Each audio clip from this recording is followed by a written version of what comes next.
Ooh. Ah. Woo. Ooh! Ooh la la. Ooh. Just realize I'm just laying sideways for no reason. Your eyes. But yeah, we're alive. It's alive! It's It's alive! alive! Alive, my god. It's a what? I said, it's alive! It's alive! Oh right, Ah, just your there we mic go. keeps cutting out. I'm Yeah. No, sorry. just going, it's a what? It's a who? I don't know if you could hear me Pizza. that time. I had to mute my voice, but Anyways. Yeah. And yep.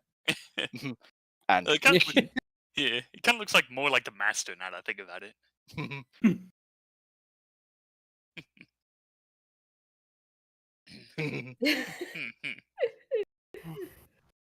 Yeah, we all drew ourselves this time.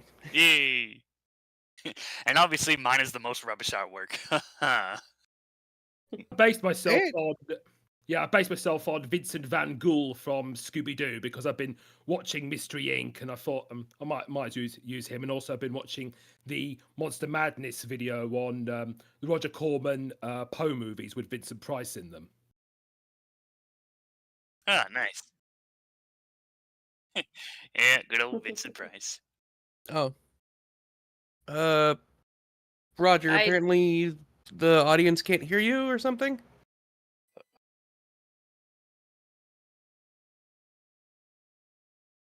Yeah. Darkness falls across the land. The midnight hour is close at hand. Creatures crawl in search of blood to terrorize y'all's neighborhood. And whosoever shall be found without the soul for getting down, must stand and face the hounds of hell and rot inside a corpse's shell. The foul stench is in the air, the funk of 40,000 years, and grisly ghouls from every tomb are closing in to seal your doom. And though you fight to stay alive, your body starts to shiver, for no mere mortal can resist the evil of the thriller.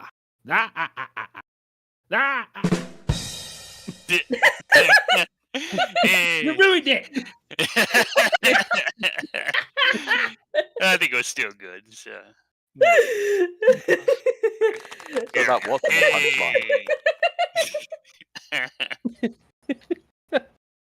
So yes. So yeah, we got Luke dressed up as Vincent Price, and I'm dressed up as a zombie. So obviously my trash can is more suited for like the tombstone. And as a bit of a self plug here, that's pretty much what I'm gonna be. I'm gonna look something like that when I get around to my Forgotten Media Halloween special that I'll be quickly working on after this stream. yeah, and I'm just dressed up as some kind of mage. It's not really based off of anything. So, except yeah, I've got my stylus with me, so it's like I can write and draw. So I thought it was just Mage. thought it was I just guess a you could say magic I'm a wand. pictomancer. Ooh. Oh, Or a yeah. yeah, a picture mage. So I've no. You do. You're watching the Disney Channel. Yeah. Yeah. I don't know, maybe. I've never considered a pictomancer before, but I suppose that is a concept that has existed in media. Like there's one in both Naruto and One Piece. Character that can like Yeah, and also in Final Fantasy 14, one of the new classes that they have just released is a pictomancer. cool. I haven't tried that yet. I'm holding off on it for a while because I'm trying to level up my other classes, but yeah, Actually, you get a painter's palette and a paintbrush as your weapons, which is fantastic. But man, Oh man, now that game has something for everybody. I am not joking. Right, one thing before continuing on, Roger, can you just keep blabbering on for a second just so to make sure that we actually hear you in the chat, in the stream?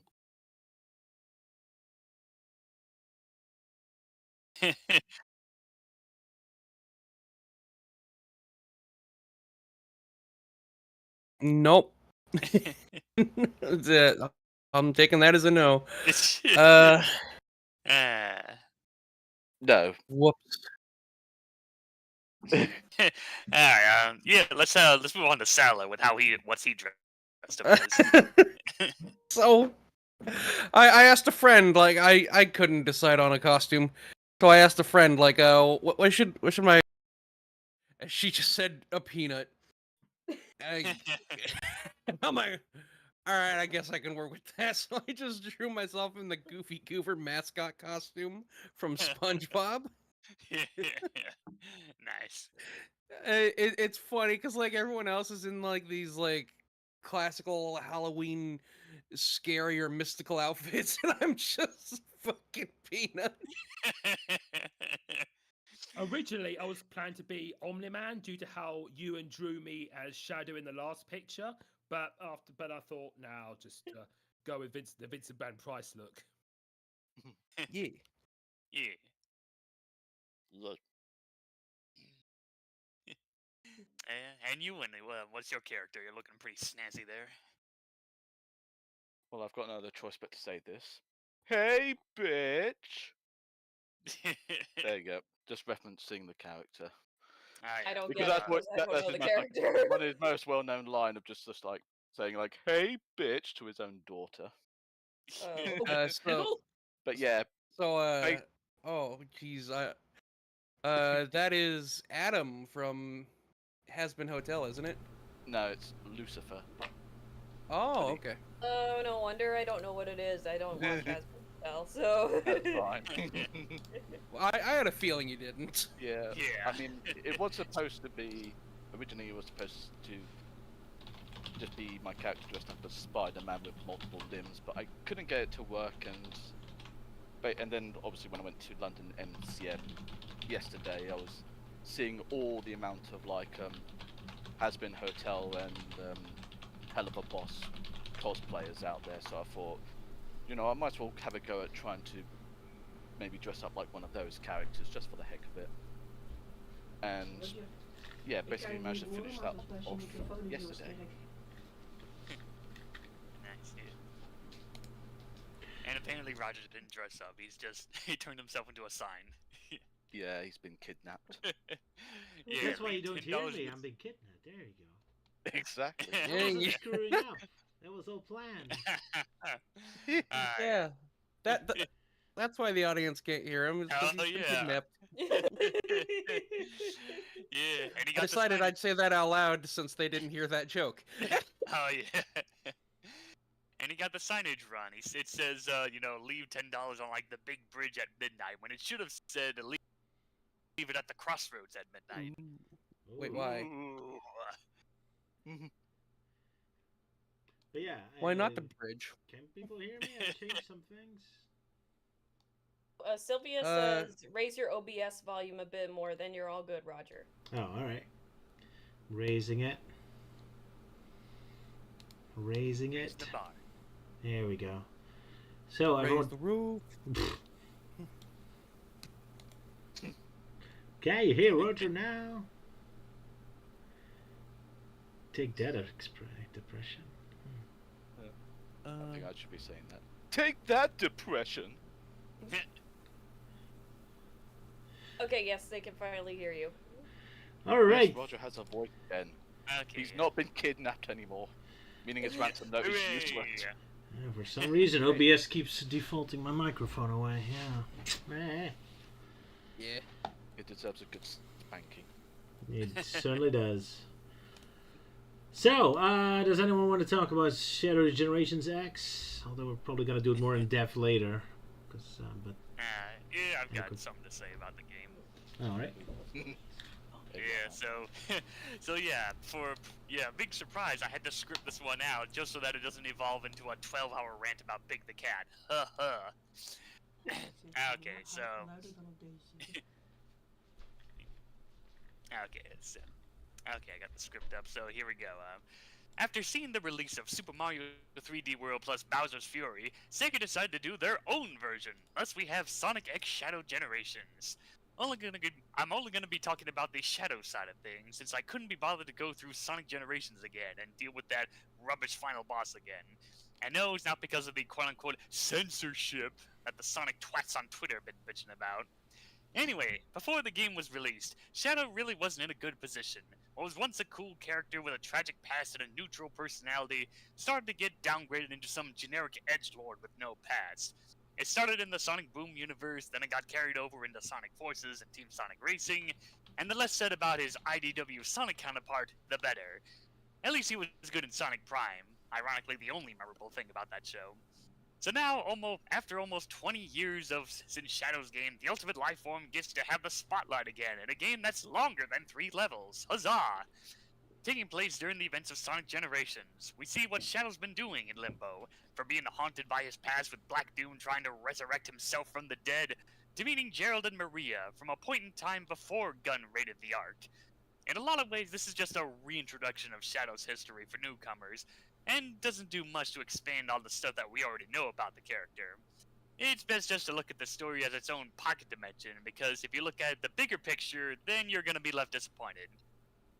The levels are based off of random stages from past Sonic games that Shadow was involved with, from the likes of Rail Canyon in Sonic Heroes to Kingdom Valley in Sonic 06, and for some reason Chaos Island from Sonic Frontiers, despite the fact that Shadow wasn't even in that game. Great, it's a 3DS. Yeah. Probably to recycle assets, yeah. Yeah, maybe. But anyway, so the joke is, oh great, it's the 3DS version all over again.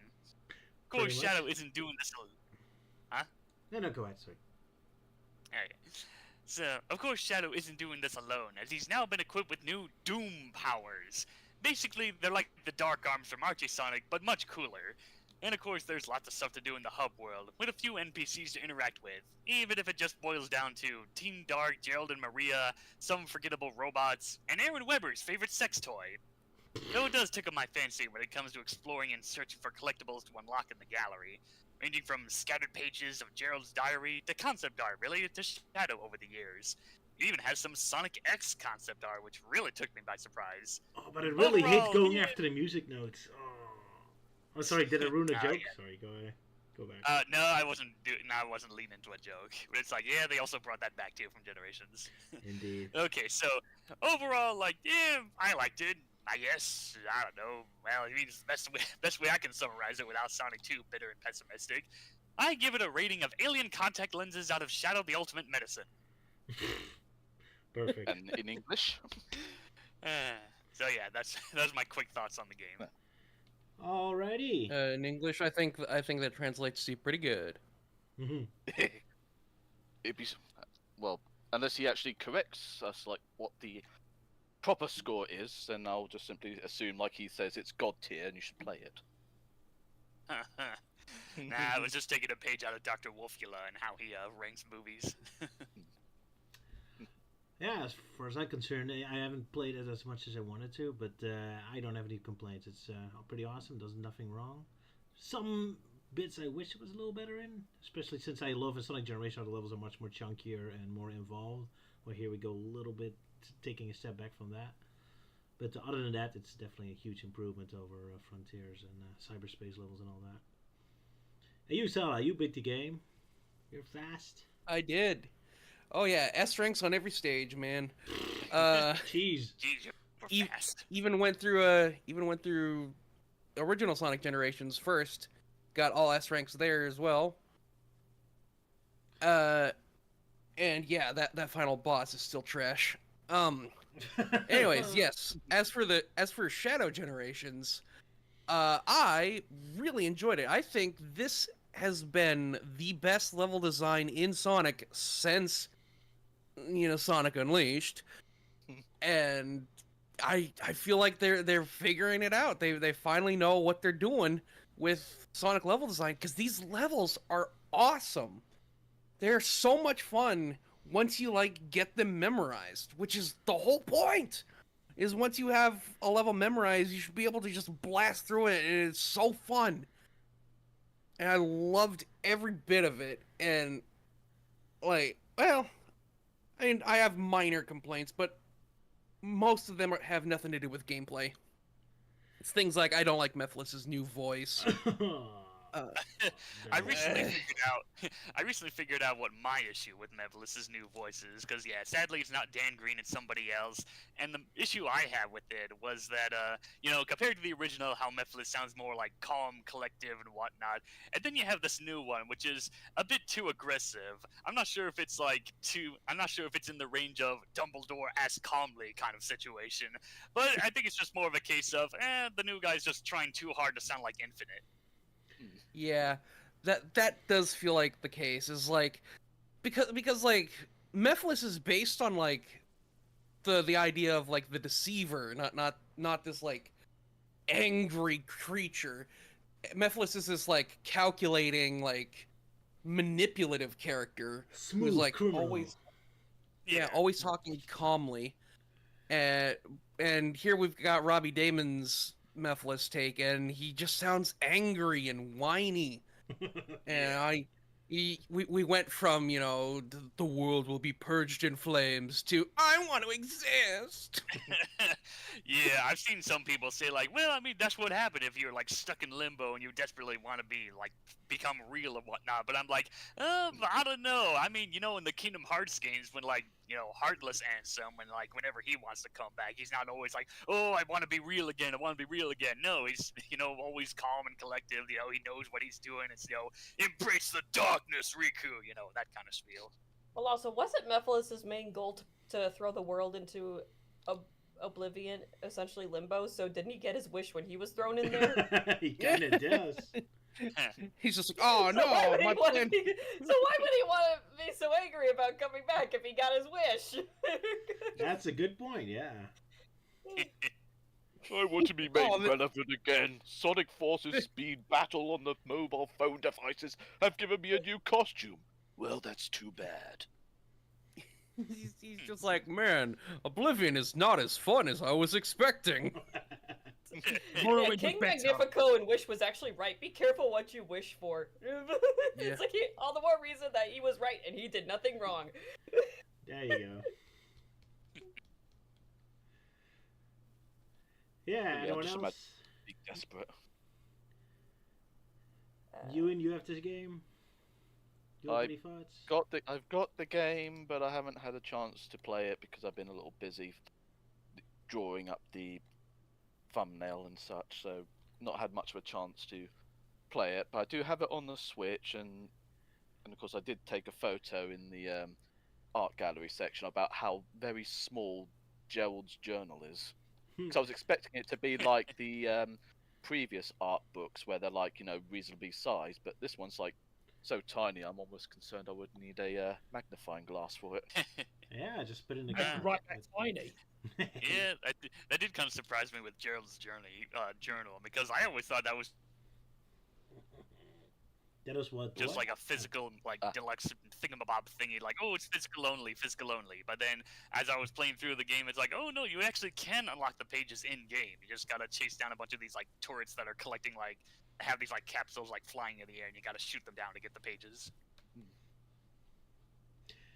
Indeed. But yeah, afterwards I'll obviously give the game a full play.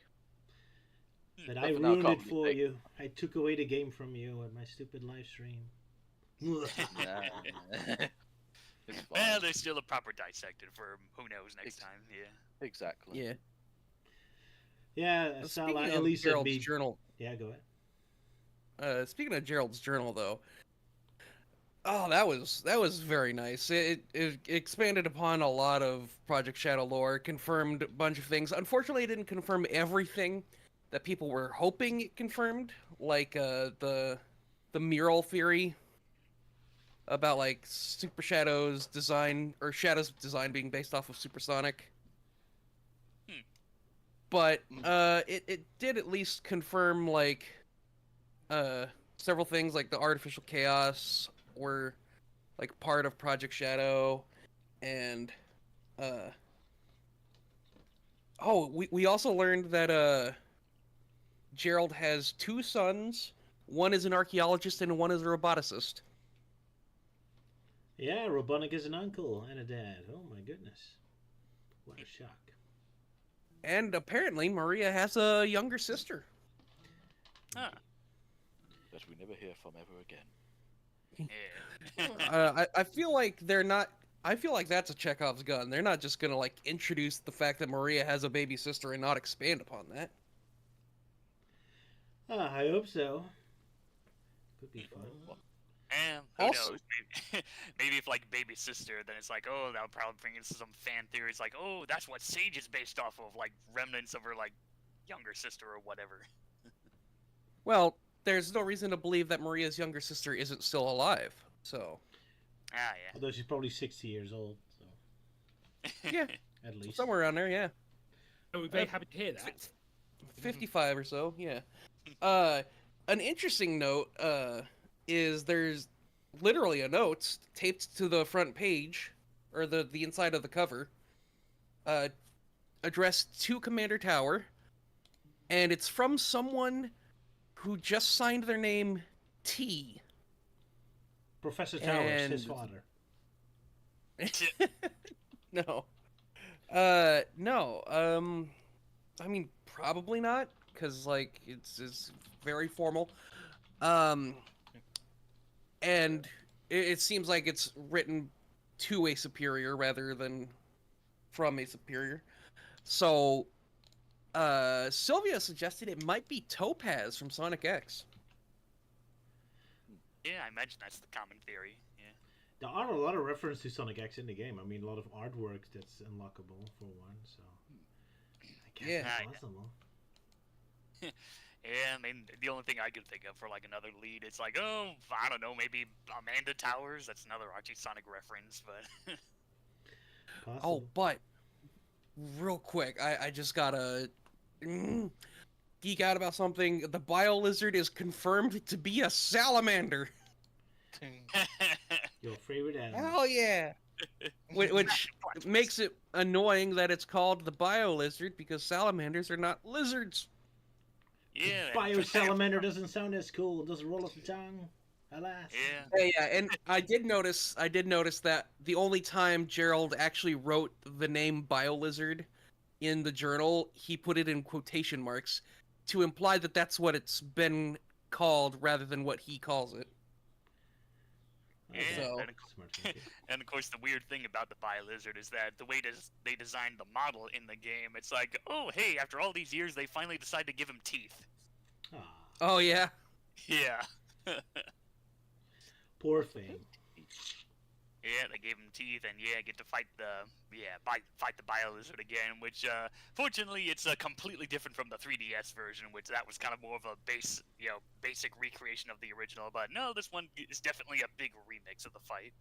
Alrighty. But yeah, they throw up a lot of Fury, so I guess Captain Fury is very happy about this. And a lot of Yes, Sonic X references, so we know they're building up towards the big Chris Thorndike multi-universe. Can't wait. Yeah. I guess that explains why they never bothered suing Sonic Omens. Oh, they were onto something. Oh my. Right. Well, that's a missed opportunity of this game, not to have Maria as a boss fight.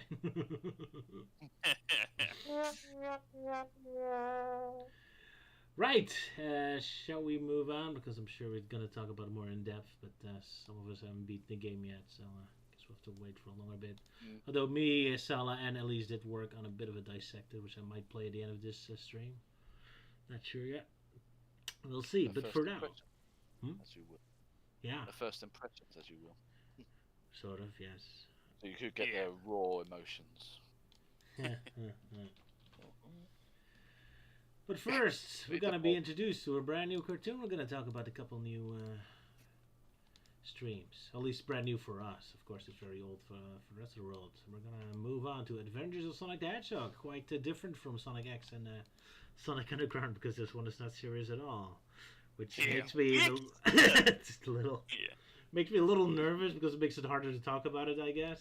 Because now we can't make fun of bad stories anymore, because it's very much on purpose now. But we'll see how it goes. And you picked out, or some of you picked out the most scary episode for Halloween. So we're not going to start with episode 1. We're going to start off with the spookiest episodes. Spookiest, quote unquote spooky. I mean, the show never really had a generic spooky episode, though. Yeah, it's basically the episodes we could find that involve monsters. Yeah. I mean, Boogeyman's like close enough to being spooky. As for Spaceman Sonic, it was like being stuck in like space on a space station with a hungry alien creature. I mean, it's a bit of a horror movie vibe to it. Sure. Yeah. And coincidentally, both episodes just so happen to be the origins of some of the most popular memes from the show. Well, lucky us. So we immediately go to the most important episodes. Oh my. Got to get them out of the way, apparently. And speaking of poops, Mr. Melting Man even made poops for us. So to introduce each episode. Yeah. So yeah, we did like little short intros for Sonic Underground. So I figured, maybe we can do the same for Adventures of Sonic the Hedgehog, but in the style of YouTube poops. Yeah, sounds like a great idea. So let's see how this goes. I mean, I guess the one who's making those poops might change every now and then, but for this one, it's pure Melting Man. So thank you very much for your work. And I guess, you're welcome. I guess we move on to the first one. So let's introduce Sonic Maniac. What was the episode again? Boogie Mania. Boogie Mania. Yeah, Boogie Mania. Yeah. Sonic Mania. Right. This is big. The terror. You should have swiped the machine. Snoopy. Boogeyman!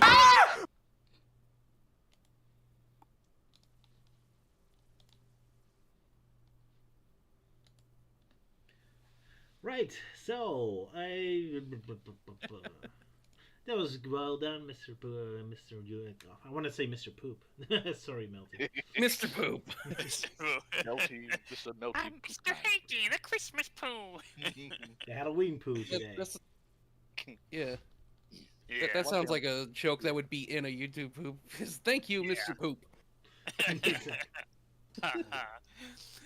Yeah. So I just messed around with bits here and there, and I guess it kind of helps that the time frame, or at least the limit that I keep it, is at 15 seconds. Like, okay, I'll have enough material to screw around with.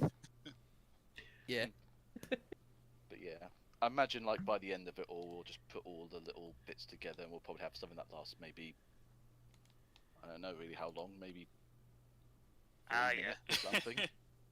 Yeah, we'll see, because Adventures of Sonic has quite a lot of episodes, so I'm sure by the end of the marathon I'll have like 1 or 2 videos that I'll post that's just like a big compilation of all the bits.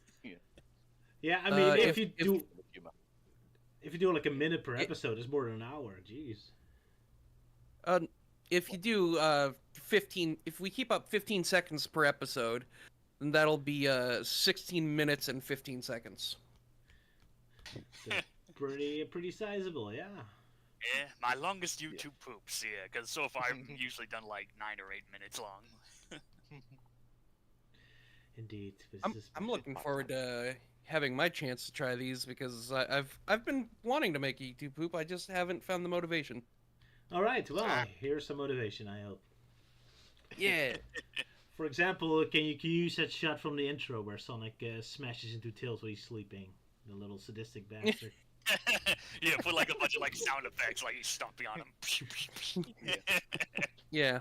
Or maybe just have like Mega Man music playing as he's just jumping on Tails. Oh yeah. All kinds of crazy stuff you can do. But Sir Euan, you were gonna do the synopsis of our first episode, Sonic Mania. I shall give Sonic this a go. Boogie Mania. The Boogeyman Mania. Sonic Mania Boogie. Boogie Woogie. Anyways. So, our story starts with Sonic and Tails taking a break from traveling, so Sonic brings in kitchen appliances from somewhere, probably stole them from a neighbouring house, maybe. He cooks up for Tails a chili dog and with a side of chili beef, but before the two-tailed fox can tuck in, a clown driving in a clown car asks for directions to Wacko City, even though he doesn't have any intention of going that way.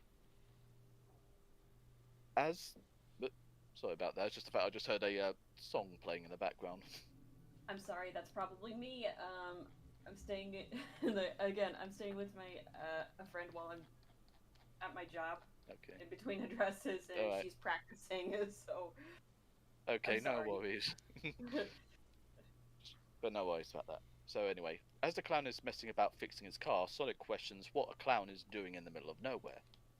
The clown, after putting its car away in its pocket and pulling out a unicycle, swipes Tails' chili dog and speeds off. The two go in pursuit, hearing the clown has gone into a cave. They both go in, unaware they are being spied on by Coconuts, the part-time badnik janitor. Sonic and Tails find the clown performing to a sleeping Professor von Schlemmer, eccentric inventor extraordinaire.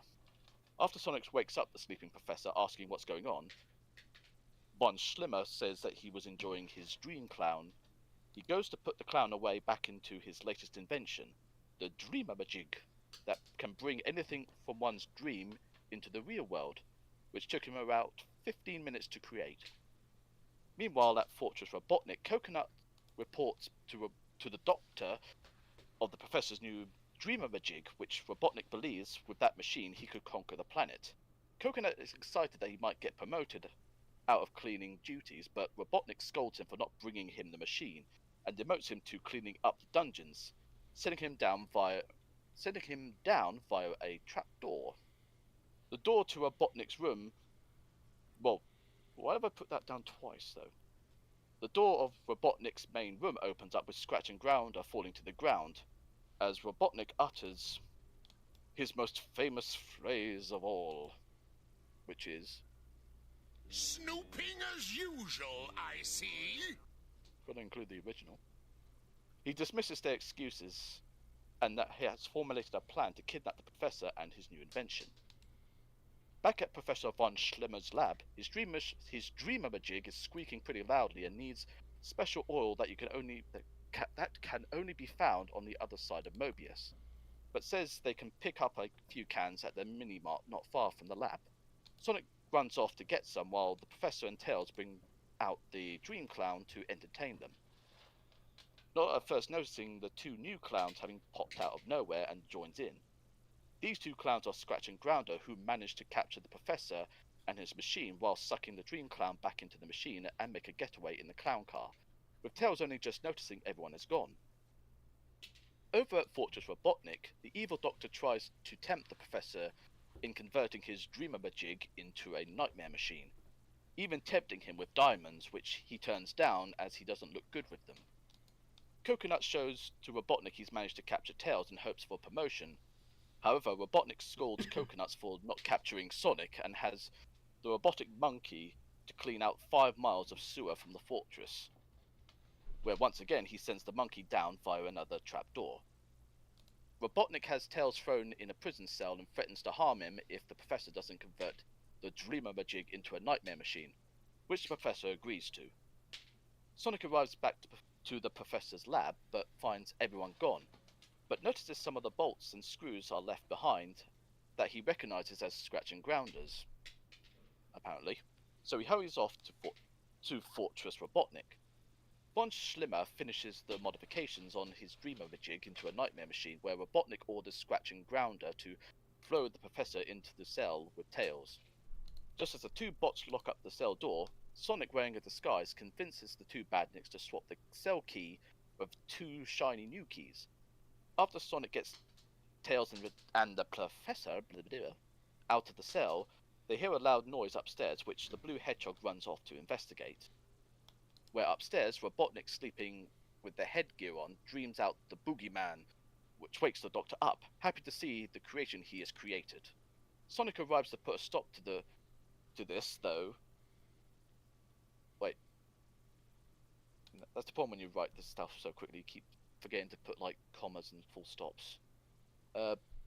Sonic arrives to put a stop to this, though Robotnik, with a special microphone, orders the boogeyman to attack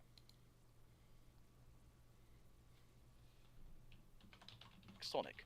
The blue hedgehog throws a Robotnik statue bust at the machine to damage it, in hopes of getting rid of it, but it has the opposite effect and makes the boogeyman go on a rampage. Sonic is able to avoid the creature, making it crash through the walls of the fortress, giving the blue hedgehog enough time to escape with Tails and the Professor. Robotnik angrily orders the boogeyman to come back, but falling debris makes the Doctor drop the microphone. As he recovers it, the boogeyman awkwardly jumps on Robotnik and breaks through another wall, causing more debris to land on the Doctor. Though fortunately for him, the microphone is undamaged, thus him still being able to control it, vaguely. Although Sonic, Tails, and Von Schlimmer have escaped, they know things aren't over, as Robotnik orders the boogeyman to scare everyone in a nearby village, while scratching ground, loot the now empty homes of expensive stuff. Sonic, Tails, and the Professor arrive to see the villagers only wearing underpants as they flee their village in fear. Sonic wonders how they can beat the boogeyman, with Von Schlimmer suggesting vinegar and lemon juice, although he mixed that up with how to get rid of ketchup stains. But he now knows what to do.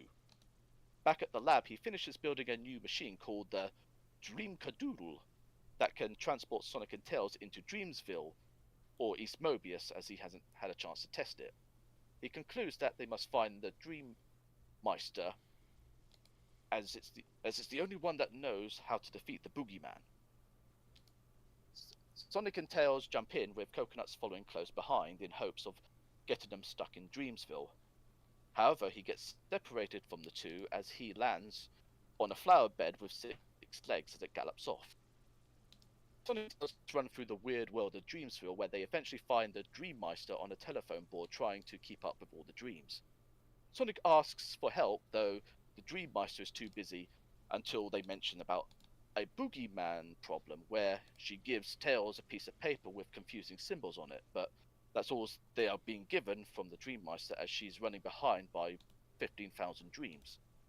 Sonic and Tails head back with the paper, whilst Coconut's plan to lure Sonic down the bottomless pit fails, as not only did he break the exit sign, but also got chased by a weird, fluffy creature with grass and flowers for hair.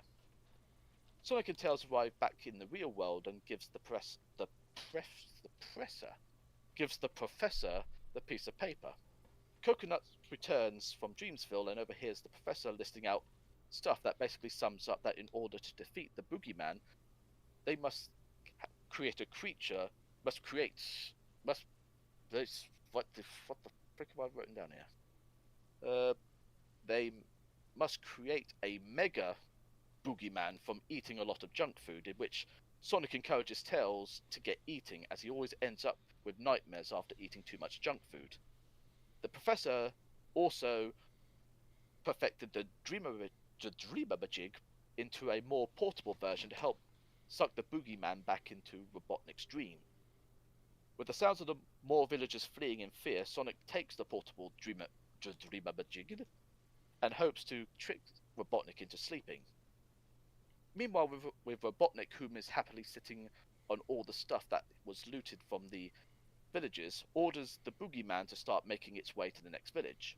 Coconut arrives to warn Robotnik that Sonic has a plan to stop him, though Robotnik once again scolds Coconuts, thinking it was more of an insult than anything, despite all the warnings that the monkey's given him. The Doctor then orders the robot monkey to stand on the trapdoor that Scratch and Grounder have brought in, and gets dropped down into wherever that trapdoor leads to, as the two Badnik lackeys take the trapdoor away. Sonic arrives dressed as a doctor, managing to trick the Robotnik into falling asleep as he places the portable Dreamamajig on the sleeping Doctor's head. The boogeyman arrives and starts to zap at Sonic, but fortunately Tails has arrived and orders his junk food boogeyman to attack. The junk food boogeyman manages to overpower Robotnik's boogeyman into submission, forcing it to retreat back into Robotnik's dreams, as Sonic takes the portable Dreamamajig off his head. Tails thanks his junk food boogeyman for its help, and then asks if it can get him a chili dog to settle his stomach down after eating all that junk food. Von Schlimmer also asks for a chili dog, while Sonic asks for 12,270 chili dogs, saying, "A guy can dream, can't he?" The end. I can imagine at the start of the episode, the kids were probably more frightened than seeing a scary clown. Yes. That's Yes. the real reason why this is the Halloween episode. What a terrifying clown. Until she's Yeah. just laughing, you little maniac. Yeah. The loony bin. Yeah. Jack and Granny look even more terrifying as clowns. They'll probably give Pennywise and Art a run for their money. Probably. Yeah, especially when like those gloves don't even fit on Grounder. Nope. Yep, clowns, the one way to make an episode terrified. Anyway, Euan, aren't you forgetting the very important lesson we need to learn when we're a bunch of kids? What's the big moral? Sonic says you have to sleep well. I was kind of surprised the moral wasn't about the fast food. Since Tills ate all the junk food and got fat, and I thought, oh, that's going to be what the moral is about. But it was about sleeping badly, which nobody did in this episode. Everyone was sleeping perfectly fine. So not a bad moral. Yeah, especially Robotnik was sleeping fine, yeah. Still, it's a very relatable, Sonic says, yeah. Yeah. Especially to me, who got woken up in the middle of the night by my dog. So I'm not running on a lot of sleep right now. Aw. Do you have the same face expression as Tills now? In the second panel? Yeah, pretty much. I guess this is what you No, call serendipity. I guess so.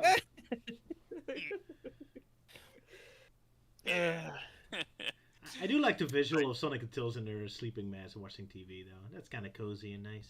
Aw. Yeah. Wish I got more cozy visuals Man. like that. Portable TVs in the early 90s? Goddamn. Yeah, those old box screen TVs, yeah. The Sonic can put in a backpack? Impressive. Yeah. No, he just shoves it up his ass like he does with rings. Oh, yeah. Chaos He Emeralds. puts it into hammer space. Yeah, His own personal hammer space. Yeah. It's an interesting balance of having Sonic. Sonic's not allowed to have a house; he's just camping outside, and yet still he just pulls out an entire kitchen if he needs to cook something. So he doesn't need a house; he just has a house in his back pocket or something. Yeah. Can pull out all the furniture. like he I needs. Yeah, but like I said, he could probably have stolen it from someone else's house. Probably. He It's Like, can return oh, it. they won't notice. Yeah, get a toilet from somewhere. Especially considering the fact, like, he's got all the food ingredients to actually make chili dogs. They don't have a job, so who knows where they buy them from? Got Yeah, it from so- Sally. No Bugs pockets. Yeah, they're just guys on the run, yeah. I mean, They if got you're- it all from Sally. Sure, why not? Oh yeah, she I was still- from the Christmas yeah. special, so yeah. Yeah. I still prefer the Sonic the Thief. Yeah. Like, especially when he brings like appliances out there, like how the hell are you gonna get a working refrigerator to work Yeah. like in the middle of nowhere when there's nothing to plug it in? It's solar powered. Yeah. Oh, yeah, it's solar powered, yeah. No, Plug into the earth. it's run naturally by the power of the earth. Yeah. It's kind of There's probably like a plug socket, like literally underneath there. Yeah, maybe it's run by terra firma. Yeah. Yeah, Possibly. and what I absolutely I love like when he's putting all the pots and pans on the stove, like even they squash and stretch like they're made of rubber or silicone Yeah. instead of metal. Good old squash and stretch, yeah. I love the squash and stretch in this show. It's just so expressive and lively, and it really adds to the Yeah. humor. absolutely. And of course, I kind of like this version of Tails, because like when it comes to kids that have voiced Tails in official Sonic media, I always consider this one to be number one. You know, just sounds more cute, more natural, especially whenever like he laughs and whatnot, and gets to have Yeah. some cool moments here and there, like near the end where he has his own boogeyman go and attack Robotnik's boogeyman, and actually makes friends with him. Yeah, way to go, boogie buddy. Yeah.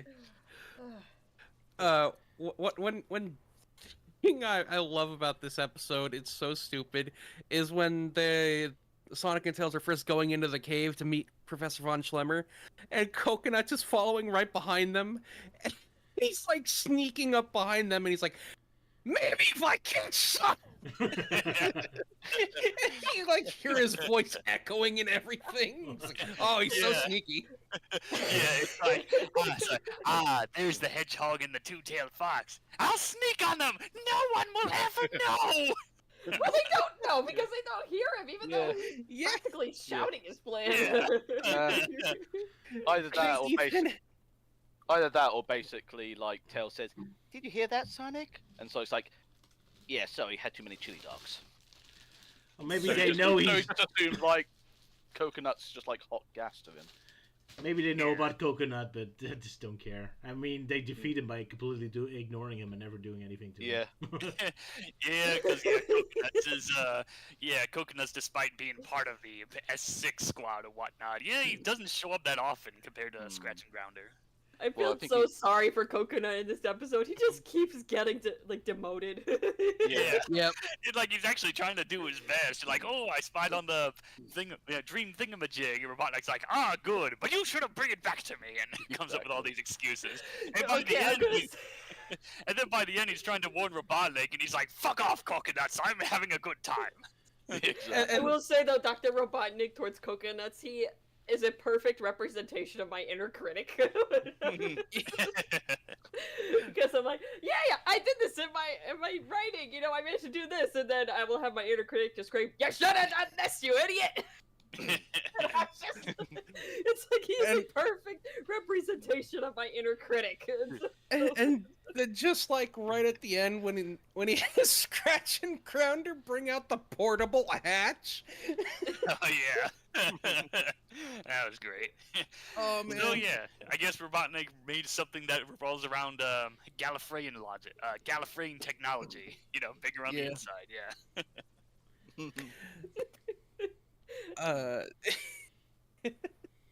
There's also I noticed the YouTube view count of this episode. The most viewed part of the episode is, of course, Penis. snooping as usual. Yeah. Of course. It's Yeah. just Yeah, a well, massive I spike. see. Yeah. There was also a Naturally. part where I thought Grounder was going to say, I didn't even hear the part about the nuts, but because I remember hearing that from another poop. Oh, Yeah. Alright. We're too used to YTPs at this point that we always expect them just to absolutely. say something when they're not supposed to. Yeah, it's like with this one when Robotnik's like, "How dare you criticize me?" And I'm just reminded of this one YouTube poop when it's like Fishman Slur somehow scares him, and he's like, "How dare you scare me?" Yeah, pretty much same story, because there was a point where he's like telling them, "Stop yapping and hurry up!" And of course, a YTP just has him change the Y to a F. Oh Yeah. I did get a bit worried when Robotnik says, "Can't you see I'm going to violate his human rights?" I said, Oh no. Oh yeah. Can't you see I'm too busy violating the good doctor's human rights? It's just such an oddly specific line. It shows just, God, this version of Robotnik is so great. Can't deny that. Yeah, it's like he says like such ridiculous lines. I would say all of the characters do, because then there's a line that Tails said, "I wasn't gonna go here, but I'm like, somebody has to, I might as well." Where they're coming across the village as being looted, and Tails shouts, "Look at all those people running in their underwear!" Their underwear runs by. Yeah, especially because like that's not explained either. Yeah. Well, yeah, I mean, out of context, though. Yeah, you just And have to also assume. considering the source. Yeah. Just have to assume that, someone scared the pants off of them. Yeah, Exactly. I think It was. I think. Sorry, I think that's what they were going for, but they didn't. I don't think they ever said that. I think they just kind of like showed one example with the that Oh, right, the like sheep. Peach armor, Yeah. where he literally was scared out of his like trousers and such. Yeah. It's kind of weird. He also, when he yells out like, it's the boogeyman. So like, okay, I guess that's what the boogeyman looks like in the Adventures of Sonic World. Yeah.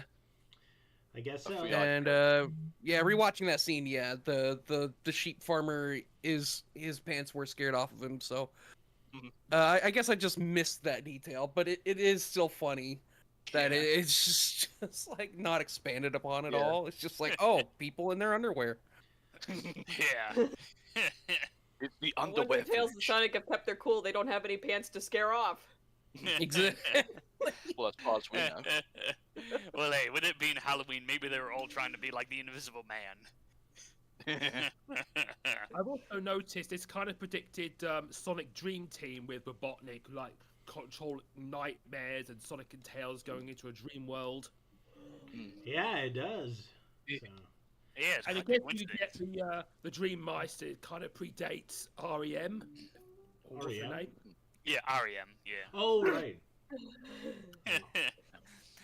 Yeah, of course. Sad thing is that like the only big difference is that Boogie Mania is an episode you can watch anywhere, while Dream Team is like stuck on an Apple device, which will most likely become a likely candidate for like lost media in the future.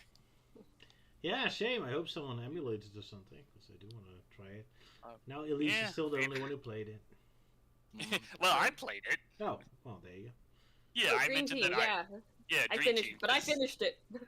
Yeah, that's the only difference. She was able to beat it, and I didn't because I was using my brother-in-law's Apple laptop thingy to try it out. So I at least got as far as unlocking all the characters. Yeah. Alrighty. I like how the Dream Meister is like one of those early, Telephone operators. telephone operators. Yeah. She's not at all like I thought she was gonna look, but Yeah. Yeah, the 6 arms and everything, but yeah. Yeah, I thought she was just gonna be like a side character before we meet the Dream Meister, but then they're like, oh no, that is the Dream Meister. I love how Sonic just automatically knows it's the Dream Meister. Yeah. And especially, that's definitely one of those jokes that a lot of newcomers will have no idea, like, oh, what the fuck's he doing with plugging in wires and blah, blah, blah. And it was like, well, back in our days, we had things called, telephone operators. They had to manually connect the phones and the things and the beer, yeah. Yeah. I mean, haven't you watched Mary Poppins? With Mr. Banks constantly just using the phone saying like, hello, can you get me the police, please? Yeah. Yes? Can you get me the police, please? Hello? Hello? Operator. Operator. Or like in those Three Stooges shorts, whenever they have to use the telephone for something, So I shared a screenshot in the live chat real quick.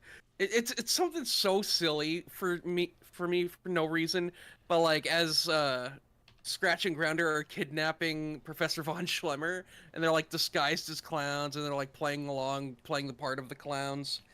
And then as they're leaving, the Dream Clown is like, wait, who the heck are you guys?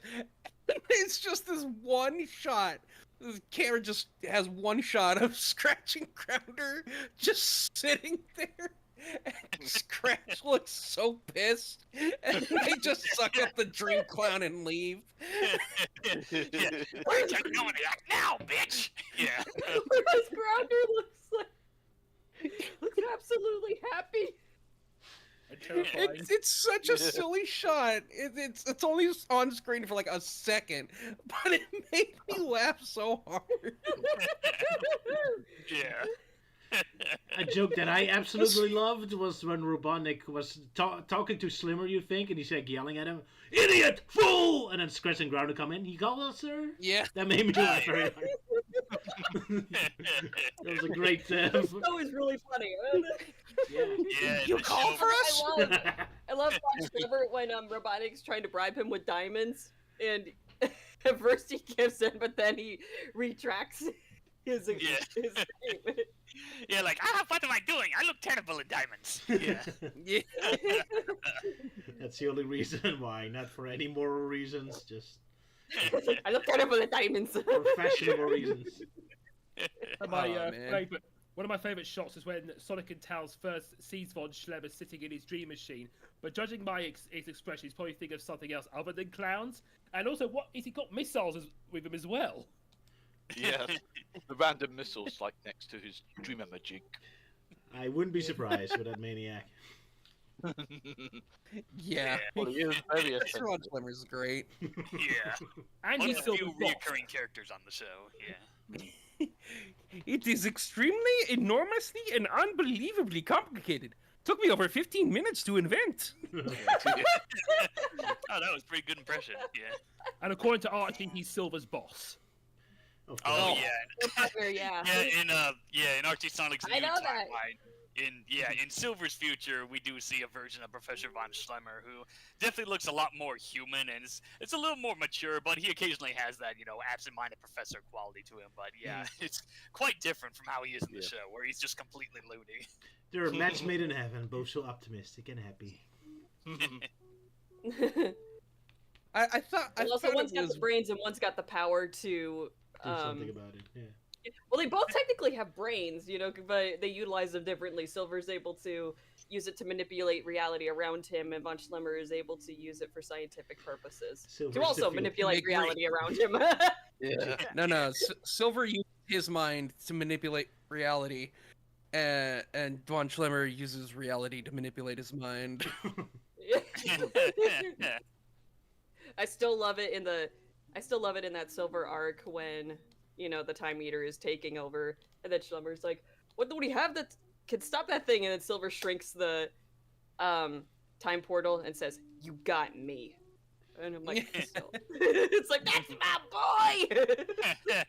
Yeah, well, technically not the Time Eater, but it's just a creature that looks like it. I think it has a name, I just can't think of it right now. Yeah, but I just love that moment when he says, "You got me." And then it's like, yeah, that's right! And to think that was written by Evan Stanley before she started working on IDW Sonic. Anyway, one thing I found interesting that my wife pointed out is that you can't read in dreams, and that's why the letter tells God is so confusing until they get out. But the show itself never points this out. Which is typical of the show. Like, you think the jokes are really random, but there actually is a logic behind it. They just don't explain it. So that makes it very challenging to follow it. I just kind of assumed that it was all written in random garble, and it still stayed like that when it got in the real world, and only Professor von Schlemmer could translate it. Because, he's that wacky, hoo-hoo! Yeah. I also am curious why, Robotnik needed to capture von Schlemmer and have him reprogram the Dream-a-Majig, because, why does he need a nightmare machine? Doesn't Robotnik, dream of, things that can conquer the world? That's a good point. Well, I think he just wants something more nightmarishly evil than something pleasantly evil. I guess he just needed to save up on metal that day. He's like, I don't want to build a robot. I'm just gonna make up something from my mind and bring it to life. Haha. Well, yeah, but couldn't he make up a robot from his mind? No! Oh, yeah. I really, I thought it was interesting when Sonic chucked that bust of Robotnik to the machine in hopes of destroying it or weaken the monster, but instead it actually made it grow bigger. That was a good twist. There is a lot of good twists in this this episode, I think. The one with coconuts, where he goes into the dream world after Sonic and Tails, and then he's about to, he's trying to get them to fall into a bottomless pit. So he takes the sign, hammers it down, he ends up destroying the sign, but then on top of that, he awakens a creature that chases after him. Yeah. Poor guy, never gets a break. Poor coconuts, yeah. Yeah. In the bit where he says, I'm going to trap Sonic and Tails in the dream world, I thought he was going to, destroy the machine, not going after them. Oh, yeah, that would have been a smarter move, yeah. He's not smart. But he's not. Yeah, but he's not that smart. I mean, he's maybe slightly smarter than Scratch and Grounder, but he's still not that smart enough to actually succeed. Yeah, he's definitely, he's a little more mature than Scratch and Grounder, but he's definitely more of a, do it now, plan ahead later, that kind of deal. Yeah. I suppose mature because he was the first Badnik built before Scratch and Grounder. So it makes sense that he's a bit more mature on that part. Yep. Of course, we'll get to that when we cover the Origin episode. Yeah, like when we properly cover the first episode, Indeed. But, my only other notes are about the junk food nightmare that Tails has.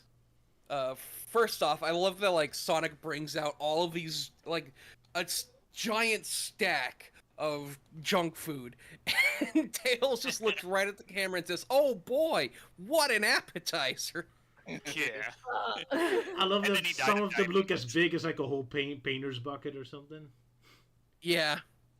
Yeah, like those ice cream buckets. Yeah.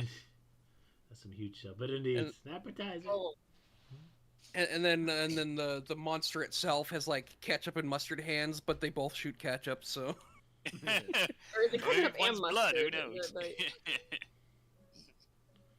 Yeah. I gotta say though, seeing that thing actually kind of made me feel ill. Yeah, I can imagine. Oh, yeah. Also, Tails just eating all that junk food and whatnot. And by I'm the just end of the like, "Tails, episode, what did you put into your system? yeah, and then he died of diabetes. Diabetes. Or obesity, because he got. Yeah. also, seeing fat Tails at the end kind of gave me DeviantArt flashbacks. Oh God. Oh no! What do you mean flashbacks? They're still happening. Yes. Yeah, Ewan's not wrong. I also find it funny that Tails doesn't get fat until after, like, the boogeyman is defeated. It's like Yeah, in that every is shot weird. before that he's still normal, and then he's just inexplicably fat. Maybe Must he have was some kind holding of- it in. He's kind of whacked up metabolism thing going on. Yeah.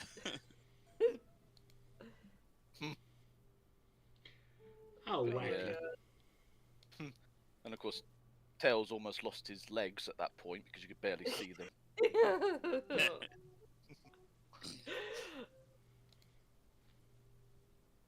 I do know that I do remember seeing an episode where Sonic also gets bloated, but for a different reason. I think it's Yeah. because he accidentally touched a Poison flower. Yeah. a poison flower, yeah, and then he swelled up. Yeah, that was kind of a thing for like the 90s. It's like, oh, let's just do wacky stuff. That'll have no consequences at all, or whatever. Yeah. And apparently the None wacky stuff was whatsoever. always make the characters fat. Yeah. Well, Or Yeah, buff it's them like, up. yeah, they just only done it for the sake of the joke, but of course, to some people, they have other ideas in for it. Well, let's not talk about that. At least not now. It's Halloween. Oh, actually, it's a perfect time to talk about that. It's scary. Well, then you Yeah, I guess the eat whole junk junk food food. thing doesn't make sense because you get junk food on Halloween. So Yeah. Oh, yeah, that does make sense. Yeah. Of course, Tails is living the good life with all kinds of stuff outside of just candy. Yeah. Yeah, maybe like that's two the real reason Halloween is spooky, is because of all the junk food nightmares. Oh, yeah. Oh, sorry, Elise, you're gonna have that demon monster in your dream set tonight. If you eat all your Halloween candy. Yeah, and funny enough, I'll be like on the road during Halloween for the side. I'm Pony going Mountain to be side working adventure that I'm going to. evening. Oh, Same. work. Means I've Yeah, got to go everyone's through working the except me. Mwahaha. Go through the darkness just to get to work while trying to avoid all the little kiddies saying trick or treat. Yeah. You're Yeah. supposed to avoid them? Well, I have to avoid them. Well, if you're in your car, you better avoid them. So. Yeah, specifically in my car, yeah. They're worth like 5 points each. And there's like tons of them. This isn't Grand Theft Auto, Sala. It's your No, mind he's not thinking of together. Armageddon. Oh Yeah. my gosh! Ladies and gentlemen, I think it's time we move to the next episode. Is that okay? Yeah, why not? No, let's move Yes. on. Yeah. Oh, let's Yeah. make the whole thing dark. Right. Change routine, change routine. Well, my last note about that, though, is I freaking loved the Dream Clown. I thought he was funny. Yeah, I liked it. 'Cause, yeah, I don't really have that kind of clown phobia like most people do. It's like, oh no, I mean, funny looking guy for its time, he's fine. I don't Love mind clowns. cartoon clowns. It's just real life clowns. Fair And then, of course, there's the more scarier kind, internet clowns. Ah, Yuck, yuck, yuck. Silent clowns. clowns like like us, yeah. Melty Man. Who's now gonna Yeah. amuse us with his latest poop.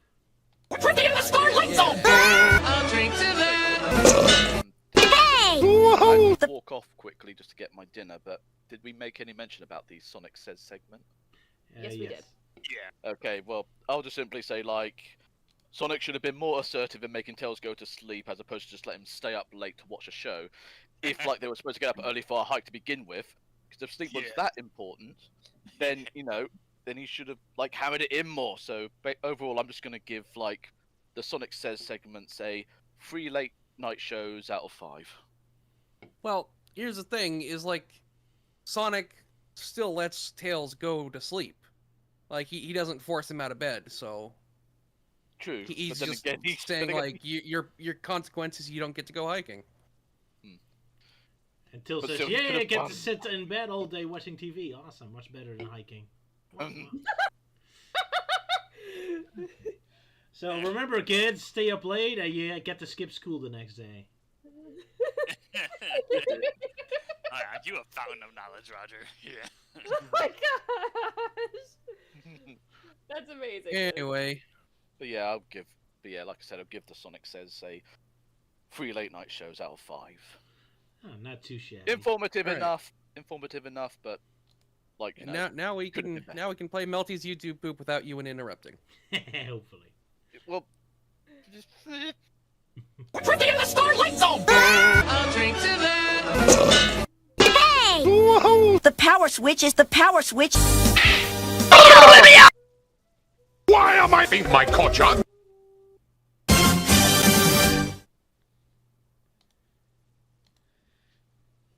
And Elise's roommate gave it an extra soundtrack to it. How nice. Yeah. Sorry. like It's not your fault. It Uh, fits. Yeah, my I think I my like favorite. My favorite part of that is it's definitely just Robotnik wandering into the courtyard. Why am I in my courtyard? And then walking away. It's so- God, that's so relatable. Yeah, I think I like. Yeah, with compared to the 2 intros, I think I like this one better. Just a little more snappy with the jokes and bits, and then Yeah. of course throwing a little reference to Sonic Movie Madness in there. Yeah, Yeah. terrifying. Yeah. terrifying old artwork of Roger.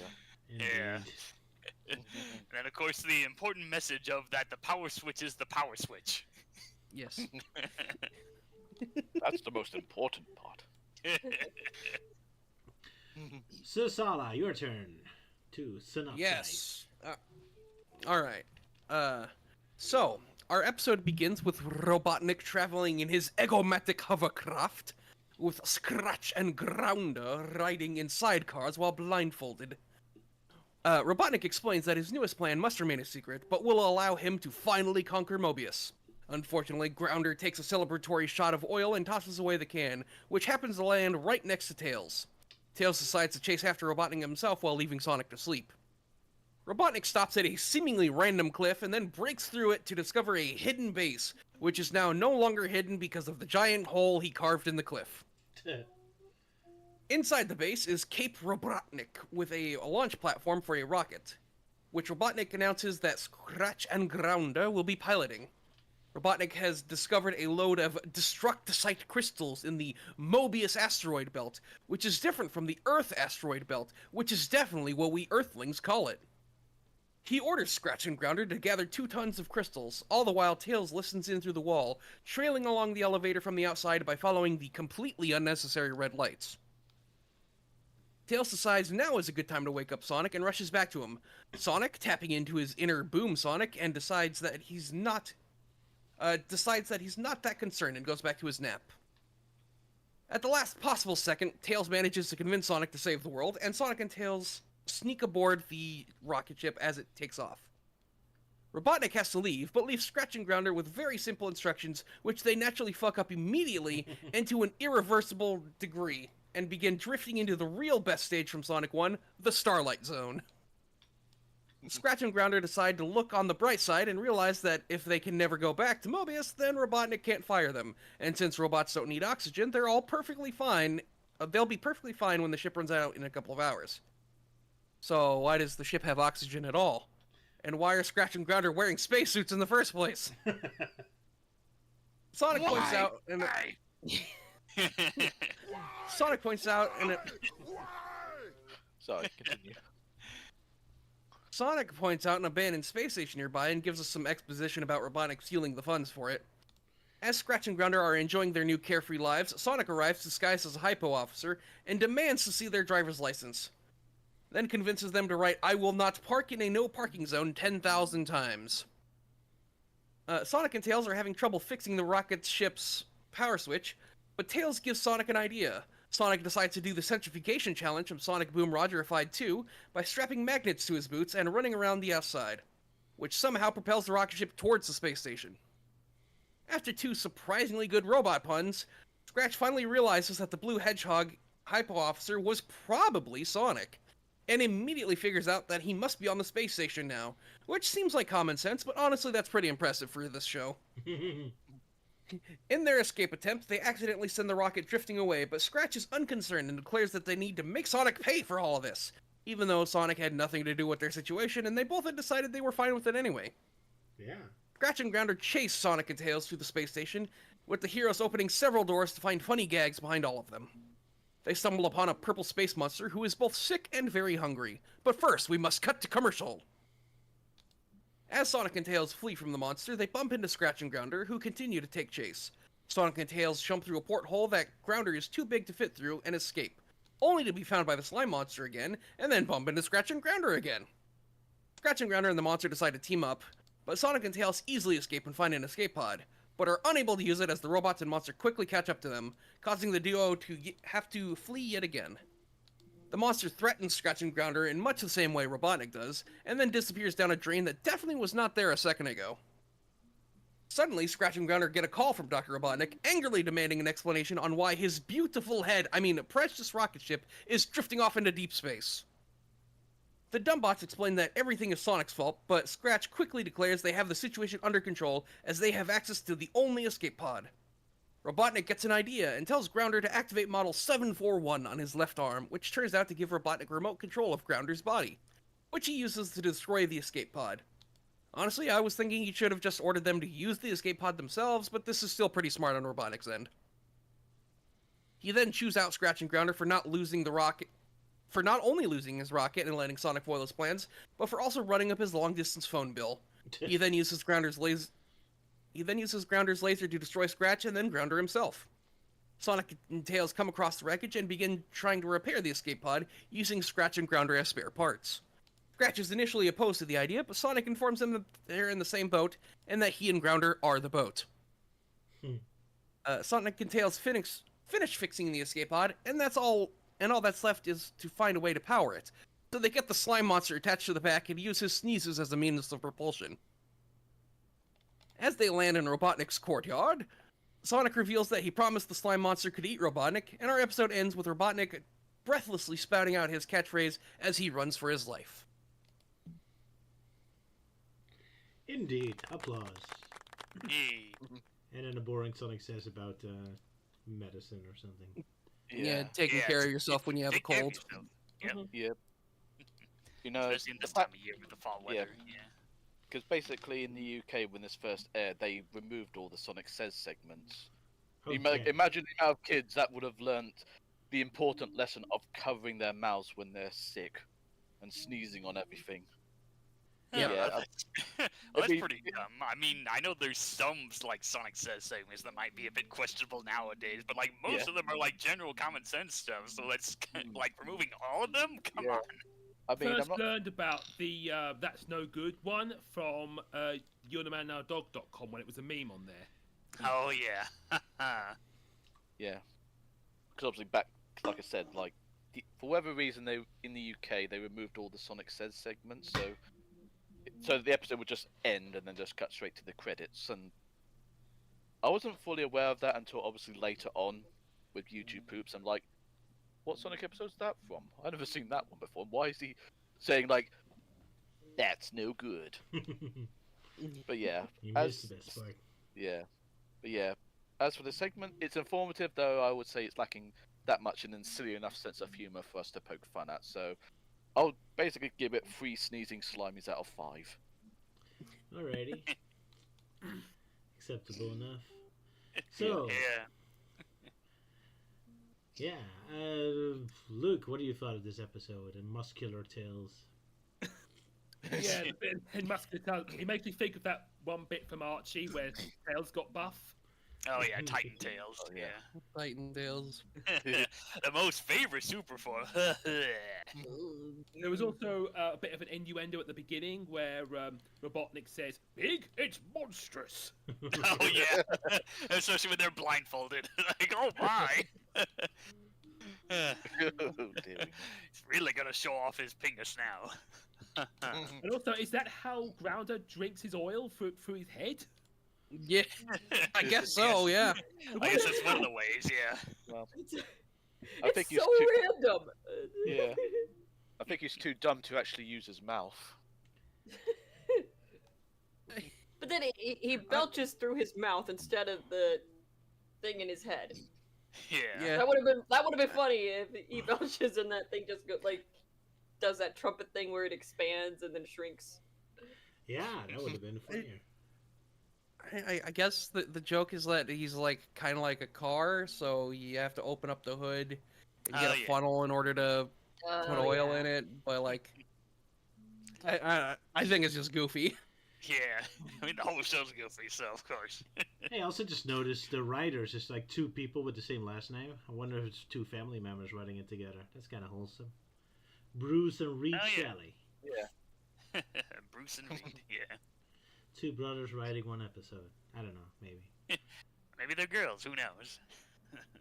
Oh, Bruce, typical girl name. Bruce, maybe? Brucey. Bruce, Brucey. there you go. Yeah. I don't know. But yeah, so we got a reference to Starlight Zone and Space Colony Arc years before I had. I was gonna Yeah. say, Oh, yeah. we're gonna And- say oh, this yeah. episode into Space Colony Arc before Space Colony Arc. Yeah. Yeah. And in some ways, the episode actually does kind of predate Sonic X, because like Sonic having those magnets on his shoes to like walk around on metal. Like, yeah, I mean, Sonic did have a similar power up in Sonic X from like Chris Thorndike when he gave him those shoes. Yeah. Chris Also, when they Thorndike stole it. Sorry, go ahead. also when they reassembled the escape pod, it kind of resembles Opa Opa a bit. Yeah. Oh, Oh, yeah, actually, Yeah, it's got the wings and the legs. Yeah.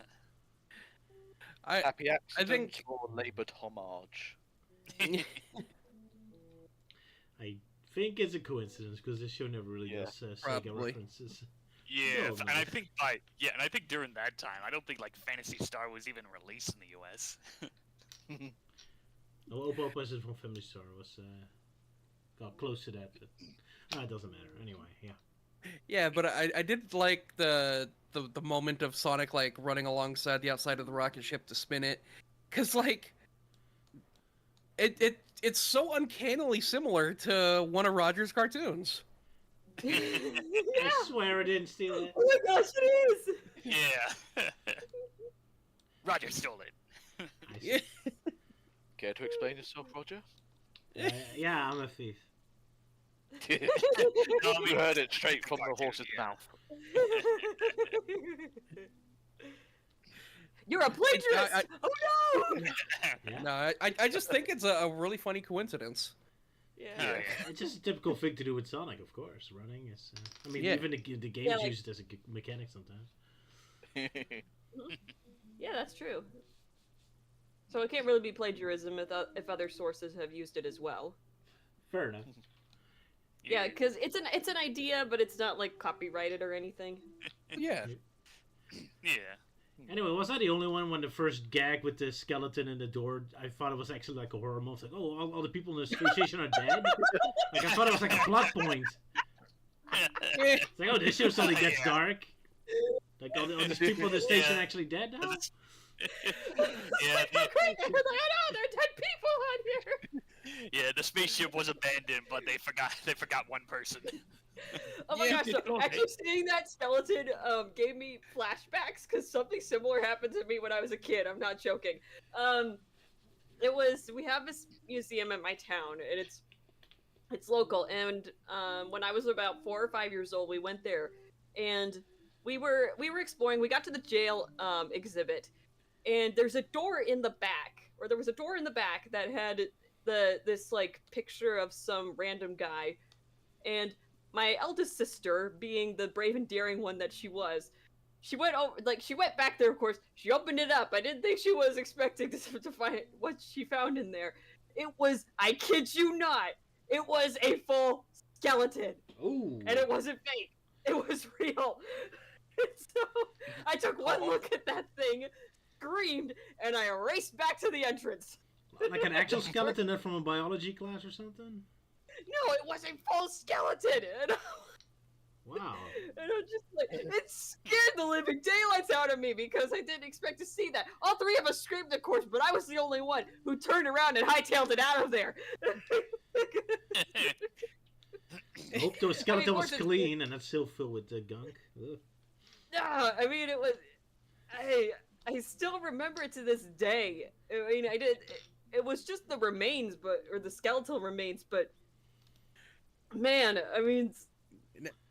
Now I'm just thinking, like, this scene of Sonic opening the door and seeing a skeleton. Is that a motherfucking Elise's childhood reference? Like, no, that can't be. He's wearing gloves. Totally different.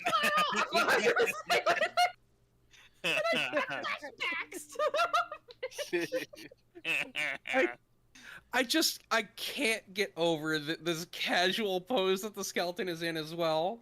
Yeah. What's Oh, yeah, happening you when what? this guy died?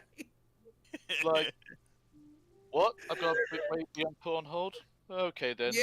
And there's like Yeah. good music playing. It's like, oh right, this is a good beat. But then he's like still left being enough on hold for like all those years. Oh yeah. That's what being left on hold feels like. Yeah, Sonic and Tails' reaction is pretty accurate to our reaction when we saw our skeleton.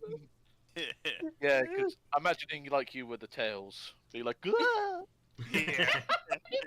And, and then behind the second door is Candy Cadet from Five Nights at Freddy's. Oh yeah, I think that's more of a reference to the robot. I'm gonna from say Wall- this whole thing was kind of gave me big museum flashbacks because there was another door. Thankfully, this one didn't have a skeleton behind it, but it did have this creepy, like painting of this woman, and in a salon shop, and like because I remember when we would go through that, we would open doors, the doors that are in there, and most of these are gone now. Okay, like the skeleton is gone and the creepy lady is gone, but I still remember like going through them and also the creepy mannequins. Oh man, like we got rid of most of the mannequins at the museum, but thank goodness. I mean, it's been revamped, so thank goodness for that. But it's like the mannequins are gone, the skeleton is gone, the creepy paintings are gone, and we've got some new exhibits. But man alive, there were some things in that museum that scared the living daylights out of me. Yeah. And it was, oh man. So like seeing this sequence right here with Sonic and Tails, that just kind of gave me museum flashbacks.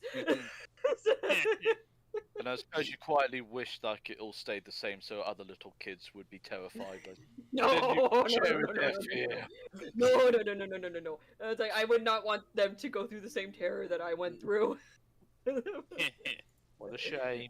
I remember as a kid, me and my dad were looking at this exhibition thing. I don't know what it was, but at the very end, there's like, I couldn't see it properly, but there was like this animatronic witch laughing in this dark box. You couldn't see it properly. And I'm being so scared, I remember running past it to the gift shop. Oh wow. So scared you had to go to the gift shop and buy stuff. Don't look at the witch, don't The look at real horror. The real horror. Capitalism. Dun, Exactly. dun, dun. But also the But robot. no, socialism is the real horror because it leads to communism, which leads to death. Alright, so how about that alien creature, eh? Well, I was Yeah, going to it's a refer to reference. the robot. it. Was I used think to it's a propel reference the to ship the ahead. one from Lost in Space. Oh yeah, that one. Yeah. Warning, Bill Robinson. Yeah. Oh, the robot, yeah. Yeah. Although it's got tank Yeah. treads for some reason. I guess he was doing some exercise. Yeah. Either that or it's referencing like the future with the live action movie from 1997, was it? Oh yeah, one of them. Yeah. or it's like what Sala said. It was predicting Candy Cadet. Yeah.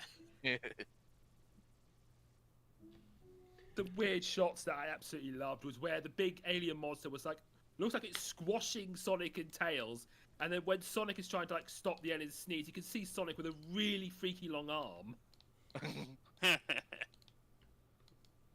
Oh yeah, with them pressed against the. Oh yeah, he ground. just goes. Yeah. He becomes like Elastigirl in that moment where he just reaches up.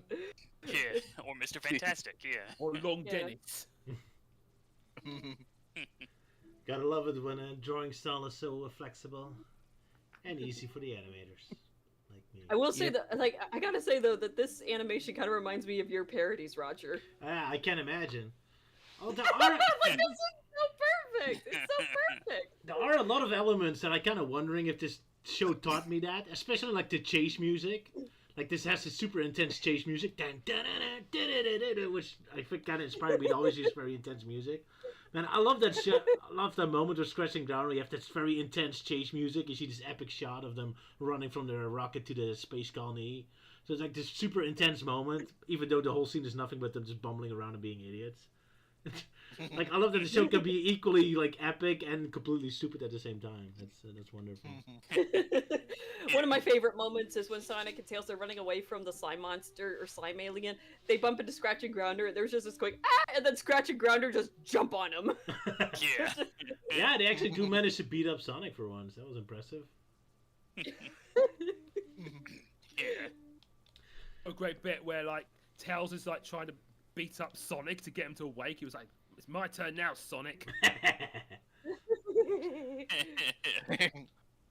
But yeah, this episode is kind of fascinating, and like I remember when Sonic Boom was out, the show was constantly compared with this show, and this episode is such a perfect example of what the opposite of why they're so different. This episode is like constant energy, and there's this escalation in the plot. Like it starts off with just a rocket, and then they get trapped in a rocket, and then they get trapped in the space colony, and they have to fight Scratch and Ground, and then there's like an alien on top of that, and then their escape route is blown off. Like it just keeps escalating. I love it. Which is there's so much like a different energy that Sonic Boom has. Yeah, I love how they just like they just keep running with their jokes. And that too, yeah. Yeah. Part of the inevitable pun, but they just keep... Yeah, the jokes in this show like are a lot more fast paced, unlike in Sonic Boom where they either drag on or they have to like explain the jokes. Like, I just really don't like the logic of saying like, oh, Sonic Boom was like Adventures of Sonic. Yeah, the logic behind that will just have to remain a mystery to me. I think the only thing is because it's supposed to be like these two are comedies, but one of them is just like it takes what it has and it just cranks it up to the nth degree, whereas the other one just takes what it has and does the bare minimum. Yeah, that's something. Yeah, of course. Yeah. And then the obvious difference is that one is much funnier than the other. In this case, Adventures of Sonic being better than Boom. And despite this, I was gonna go ahead, yeah. No, go ahead. Go ahead. And despite this being a comedy, it still works as like a normal action adventure. As a kid, I was watching this, I was legitimately like, "Oh, this is an exciting action show." Not like, "Oh, it's funny." Lol. I mean, it is funny, but that was just a bonus. I think also what helps is that it uses like physical comedy and not just puns or references to be funny. Yeah. It's like there's actually some slapstick going on and hijinks. Yes. So... Yeah, like there's like actually moving around in slapsticks, where unlike Sonic Boom, where the animation is basically the same kind of budget as Family Guy animation, where they just stand around and talk. Yeah. Pretty much. Man, that shot of the Robotnik killing Scratch and Grounder basically is pretty dark, especially with Grounder just looking there helplessly while this laser shooting at him. That's pretty dark. Yeah. He's just so like, with Sonic and his friends stranded in space, I don't need you anymore! That's pretty dark. Oh my gosh! It's like really dark. Yeah. Oh the poor robots. Yeah, but then I guess you could say Eggman gets his comeuppance or Robotnik gets his comeuppance. Definitely. It's kind of like the alien on him. And at that moment, like when he said like, because I promised him a meal, it's like the best meal in all the galaxy, and then I realized, oh no. I thought how they used the alien. Yes, he did. What does it look? I was going to say that how they used the alien was rather hilarious, as they had the shuttle piloted by the alien's own sneezes. Yeah. Yeah. Power of sneeze, yeah.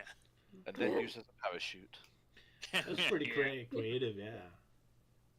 Also, my favorite joke in this episode is definitely like after Sonic crashes the rocket ship into the space station, and then there's a shot of the rocket, and he hears Grounder say, "Oh, my head's still spinning," and then it cuts, and his head is literally spinning, and he like picks it up and puts it back into place. And he's like, "Now I need to find my bearings."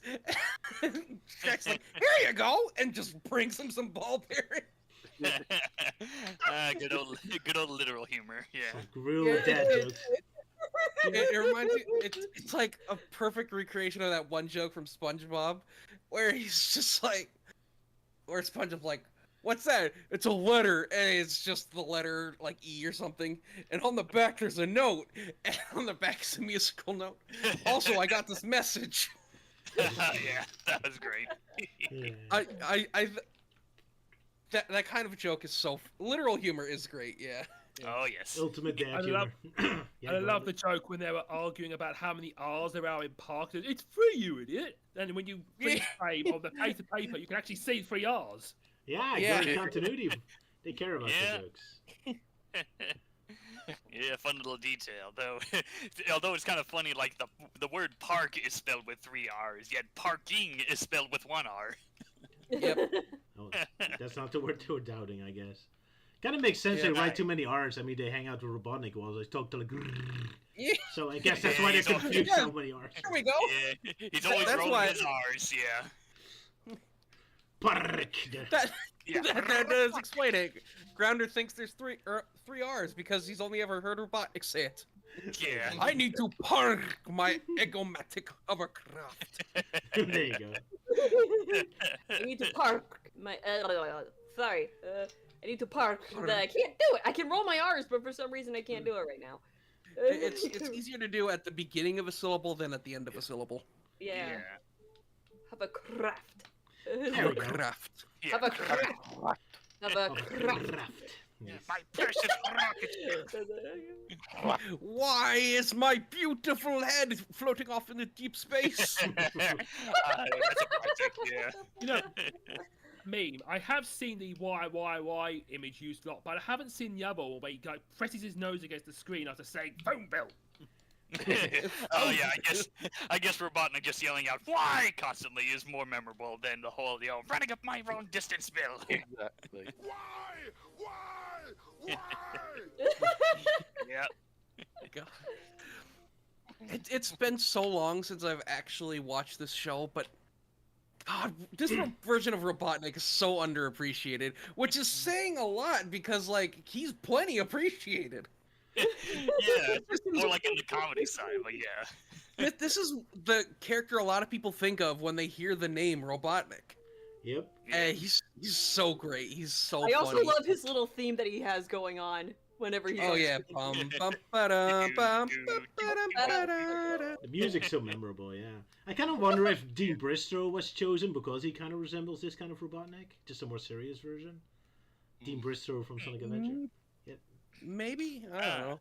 I don't know. That is I me. mean, yeah, because, like, you know, with this version of Robotnik, like, yeah, it's the wacky show, and yeah, he does wacky things. He's, like, a villain that just, you know, relishes in being so evil. But, like, occasionally he does show he has, a more serious side. So, like, you know, in this episode, it's like, yeah, with Sonic stuck in space, I really don't need you guys. So he just destroys them all. Yeah, despite being funny, he is intimidating. Anyway, Yeah. my favorite joke of this episode is when Sonic had to bring the rocket to the space colony and just smashes right into it with a sound effect like clunk. Like I thought, oh, he's gonna be a little more careful, but no, it's just like toys crashing into each other. Yeah, it's a good thing you didn't, like, knock the space shuttle, like, farther. It's like, well, shit. Yeah. Also, there seems to be a very strong sense of gravity throughout this entire episode, as there's no point that anyone's floating in space besides the rocket drifting off into deep space. Yeah, that is weird. They don't take advantage of, like, the anti-gravity, yeah. Shame on them. Guess they forgot. I mean, I can understand in the space station with some sort of, like, you know, like gravity thing activated. And to Yeah. be Well, fair, before this I is Sonic the Hedgehog. Have you played the games? Yeah. Yeah. Space doesn't do Yeah, I much mean- there either. Yeah, I mean, even so, like, inside of the space shuttle thingy, like, yeah, it's a weird looking architecture, the way, like, the rooms are designed and whatnot. Yeah, well, fitting for a horror episode, I suppose. Yeah. Right. Any other statements? Let's see. Did Luke make more jokes? Yeah, the fact Where that we Robotnik finally see was Tails like- fix it. Yeah, go ahead, Luke. There was a bit at the end where Robotnik was like gloating in front of his mirror, and I can imagine him saying, "Mirror, mirror on the wall, who's the fattest one of all?" I would have thought Oh, you'd be like, who is the most beautifulest of them all? Yeah, yeah. Who is the most brilliant of them all? Yeah. Yeah. Who's the most sexiest of them all? Who has the biggest? Oh. Uh, funny thing about that is the animators for Adventures of Sonic the Hedgehog have actually called Robotnik the sexiest character in animation. Oh yeah. Uh, That was like a behind the scenes video with like interviewing one of the animators, and he talks about like the process of animating Robotnik. Yeah, and the fact that they often like overemphasize his butt. Yeah, because it was the '90s. It was all about the gross out era. Hoo-hoo. Yeah. oh, good And grief. Yeah, funny just- butt. All for the sake Yeah. of making him more repulsive. Yeah. Yeah. And memorable. Oh great! Now I have that mental image of him in that bikini. Oh yeah. Hooray for me. So fun fact real quick. Elton John has a song about Robotnik's voice actor. Oh, wow. Oh really? Wow. Yeah. Huh. The song is called "Someone Saved My Life Tonight." Okay. Huh. Oh, that's Because interesting. Elton John and Long John Baldry were good friends in real life, and Elton John was at a very dark point in his life and was considering ending it, and Long John Baldry talked him down. Oh, that's cool. So yeah, fun little fact there. I mean, it's not too fun because depression and death, but Yeah. But at least it does show that Robotnik can save anyone from committing suicide. Oh, it's like, yeah, Yeah. it's like, yeah, it showed he saved a life. that is awesome. It's just kind of funny to think that like these two things you would think are completely unrelated have this significant overlap. Weird, the world can be weird. That sometimes. is amazing. Yeah. Not gonna Yeah. lie, that is amazing. Yep. There we Oh, go. yeah. Yeah. Hold on, let's- I actually made a meme about that specifically, which I will repost in live chat. Oh, no. okay. Oh yeah, there it is.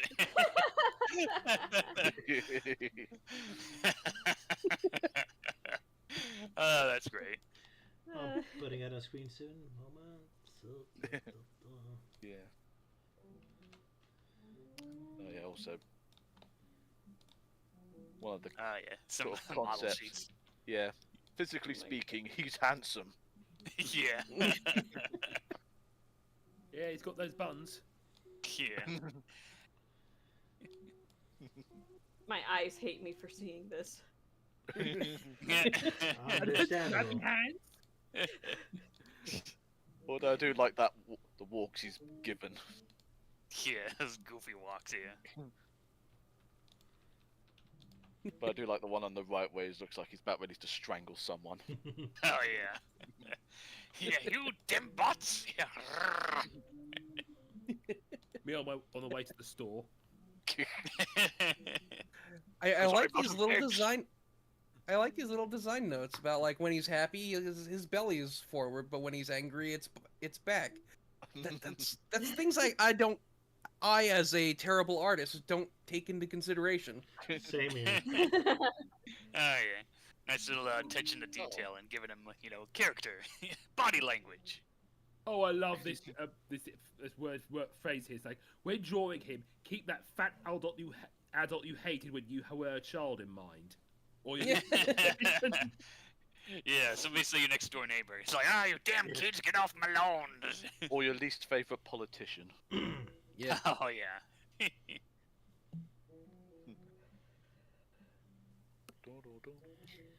You've plenty of those in the UK, hey?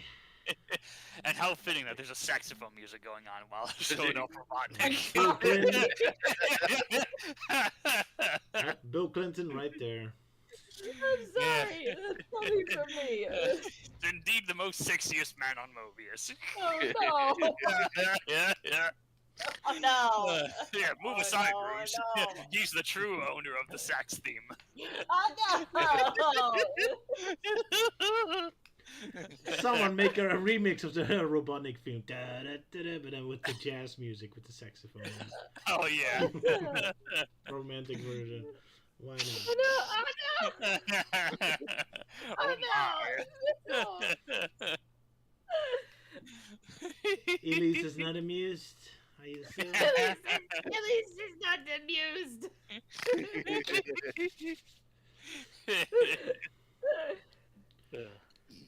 So, are we done with this episode? Yeah, I was thinking, yeah. Yeah. We ready to move on? Yes. That is caboose. All Oh my right. gosh, you guys are just. Yeah.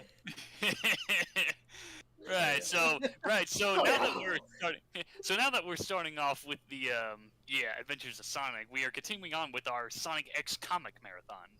Yes. Yep. Let's move on to Sonic X. Yeah. Yeah. I'll And actually did probably we- have to dip here because I do have some stuff I need to do before the day is over. Alright, fair enough. Yeah, but this was great. This was fun. So Good to hear. Yeah. And, yeah, and I got to share my experience of finding a real live skeleton in a museum. So- aye, good Halloween story, so perfect timing. Yeah. I'm sorry. Oh my gosh, sorry. You just switched to the ghost Yes. faces. That's amazing.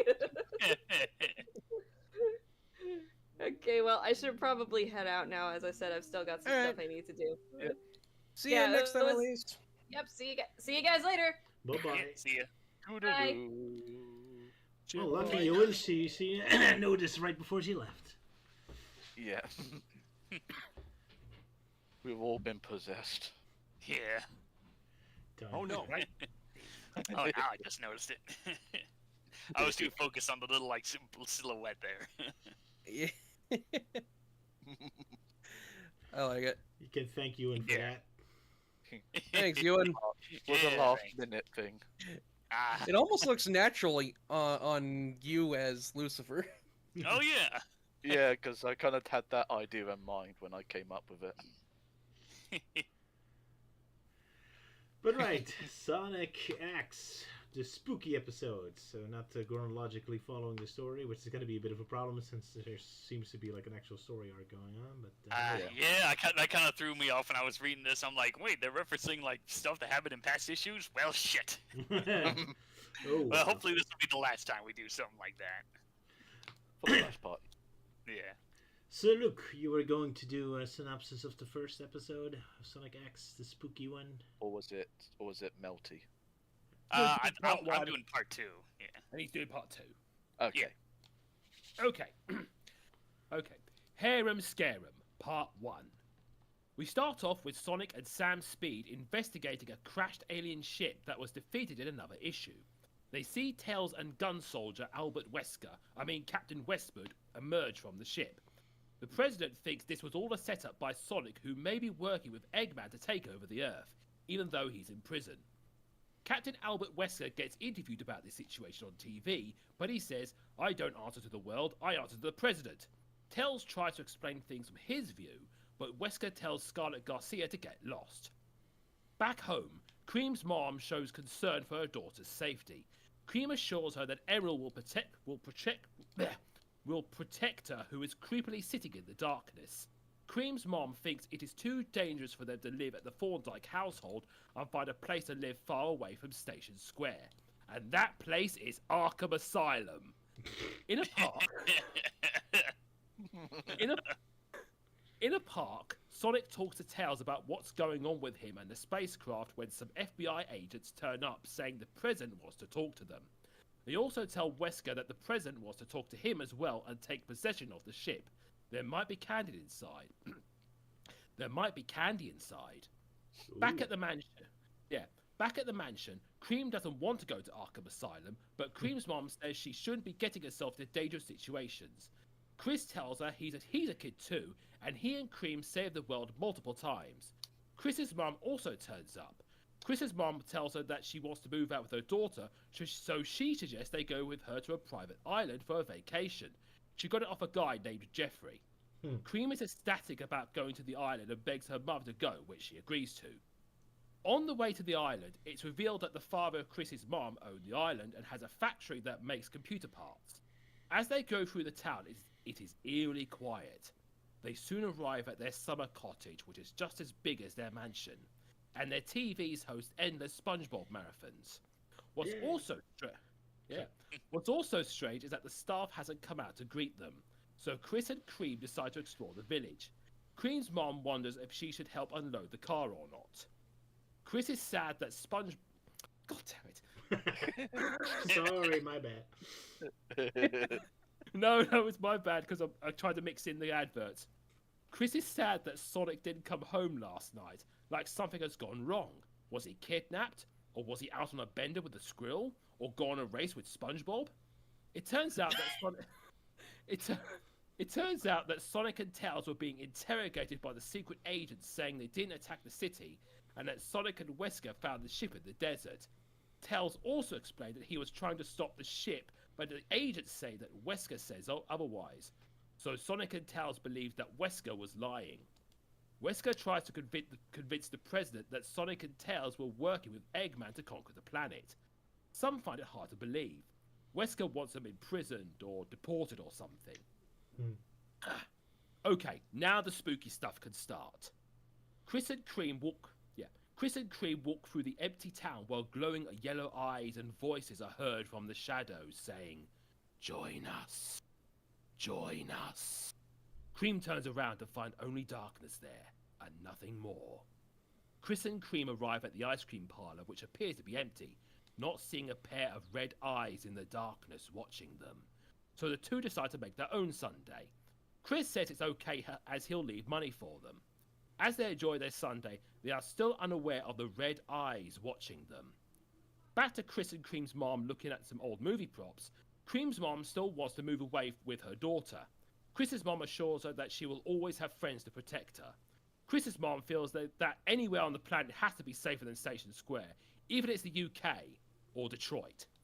Chris's mom notices a stone pedestal which may have been seen in a previous Sonic X episode. As they walk off, they are silently followed by floating spectres. Back at the ice cream parlor, Chris and Cream have finished their sundae, but they hear a loud crash. Cream finds a dropped ice cream scoop, but they are suddenly surrounded by watchful eyes and the voices saying, "Join us." Then the owners, Mr. and Mrs. Kinney, appeared, but they have pale skin, red eyes, and sharp fangs, for they have become possessed ghouls who want to swallow their souls. Chris and Cream try to run, but some demonic children block their way, so they hide under the counter. Chris has an idea how to fight the ghouls, but there isn't a shotgun or a chainsaw nearby, so he decides to call the Teen Titans, but there was no reception on his phone. So he decides to get out a scoop and hurl ice cream at them. Which works wonders on ghostly ghouls and Welsh wolf characters. Chris and Cream escape the ice cream parlor, but they are surrounded by the ghoulish horde that were the townsfolk. Their faces are demonic rictus. As they run from the phantom ghouls, Chris recalls how he met these ghosts before on one of his mother's sets, which was in episode 19 of Sonic X, or episode 12 of Dissected Alive. Chris thinks someone moved the pedestal, freeing the ghosts from their imprisonment. Chris and Cream flee for their lives as they wonder where Sonic is. It turns out that Sonic and Tails are going to jail for attacking the city, and probably insider trading. Their cellmate in another cell is none other than Eggman. Sonic better be careful not to drop the soap around him. Sonic knows that he and Tails are gonna get out. Chris and Cream return back to the summer house and barricade themselves in, believing to be safe. Cream couldn't find her and Chris's mom anywhere, so they look on as the ghouls peer through the window. They hear their mothers behind them saying they are right here. So they turn around and find that their mothers have now joined the ranks of the damned. Ah! Dun dun dun. I imagine, Luke, you did like an extensive laugh, but all we heard was Yes. Stupid Yeah, that's recording. kind of what happened. Like, Yeah, because imagine you were going laughing, but it just came out like ha. And that's why you never get a horror movie about Discord. The stupid stuff like Yeah. this constantly happens. So basically, it wasn't you just being like evilly laughed like sort of thing, but it's just more like you going ha. Sucks to be you. Yeah. I was trying to do the Vincent Price laugh, but I guess that cut off. Yeah. Yeah. Yeah. Stupid Discord. Yeah. Thanks, Discord. Yeah. Very helpful. I felt very tempted just to have one of those sound effects just play. It's like, as you said, and then they turned around, and then they saw. Pingers! Nice fingers. The horror. Yeah, from a door. I like how you kept referring to them as Cream's mom and the Chris's mom and not Lindsay or Vanilla, just like the show did. Yeah. For vanilla. Yeah. At least we get to see more fun mom in this comic. Yeah, it's kind of fun to see this comic where there's a lot more interaction between characters that never really interact on the show. Wow, Chris is actually interacting with someone that's not Sonic and like actually engaging and not just wondering what Sonic is doing all the time. Yeah. It's kind of fun to see him just interact with Cream, yeah. And I Vanilla love that Chris is. Hmm? Yeah, go ahead. You go ahead. Oh, and Vanilla actually acting like a mom for once. Yeah, go back to Sala. Yeah. I love that Chris's brilliant plan to deal with the ghostly hordes is just throw ice cream at them. Which Yeah, does melt absolutely ice cream. nothing. Just a waste Yeah. of good ice cream. Yeah. Eat brain freeze, ghosties. And then nothing Seems like happens. something Zodi would do. No, Only he for would it to just eat suddenly the just ice rush cream. back in. Only to rush back in and just like eat up the ice cream before it hits them. Yeah. It's like So- I don't want to waste good ice cream. Sody would be like, "Oh, you want to eat my brain? I'm gonna give myself brain freeze so you can't eat my brain anymore." I imagine Zodi trying this and like throwing ice cream, and then when the camera cuts to the ghost, he's also there with his mouth open. Yeah. Even better. He's like, throws the ice cream. He's like, oh wait, that's good ammo. I don't want to waste that. Oh, that's great. Even no comments, he's just there. He just tells Yeah. himself immediately between shots. That's a great gag. That would be great. Yeah. Yeah. Thank you. But yeah. But yeah, I also just think it's adorable to seeing Cream trying to like make her own like cream sundae, ice cream sundae with Chris. Yeah. Cream It's sundae. cute. Yeah. Yeah. That's one huge sundae. That's not healthy. But hey, there's It- strawberries and bananas, so they had their fruit at least. Oh yeah. Yeah. You know, it's a kid's So treat. there you go. It's healthy. Yeah, kind of. Banana. It's got fruit. So yeah. So funny enough, like last time I commented about how Cream had this like weird zombie stare, but it's like, oh okay, now it's Vanilla's turn, I guess, because like it's in the scene where like they're in the car and Lydia's like, oh there it is, and Vanilla just has this kind of like weird shocked expression, like, oh god. This is a very freaky It's issue. yeah, it's in the issue. It's Oh yeah, jeez. It's like the car's about to crash and Lindsay isn't noticing yet. yeah, I think it's page 8. I think that's where it is. Yeah. At least this time it's you know, the look is justified because she's like, oh my god, look at the size of this cottage. Yeah. Whereas with Cream, it's just like, I'm gonna eat you. Whilst I think Chris is just derped. Yeah. Because of how far across his He looks eye. like- He looks like a bee. Oh yeah, Like a those bee? Oh, like a me. Yeah, me. Uh, so yeah, I should probably quickly mention, the whole opening. It's like, oh, there's a random robot and Tails and this other guy. I did kind of quickly skim through the previous issue, so I can boil it down to, okay, so one day they just found one of Robotnik's robots out in the middle of nowhere. Tails went and investigated, and this guy, it's like, oh, now's my chance to be a hero, you know, defeat these animal guys and put like Topaz in their place, because, you know, for the sake of my ego, I want to be better. And then a lot of stuff happens. By the end, it crashes, and they're like, what? Tails and this guy operating a robot? This can't be. So this leads into the whole confusion thing. Man, I kind of like that the comic is actually having whole story arcs and following up on the anime. I was just expecting them to be endless one-offs. So impressive.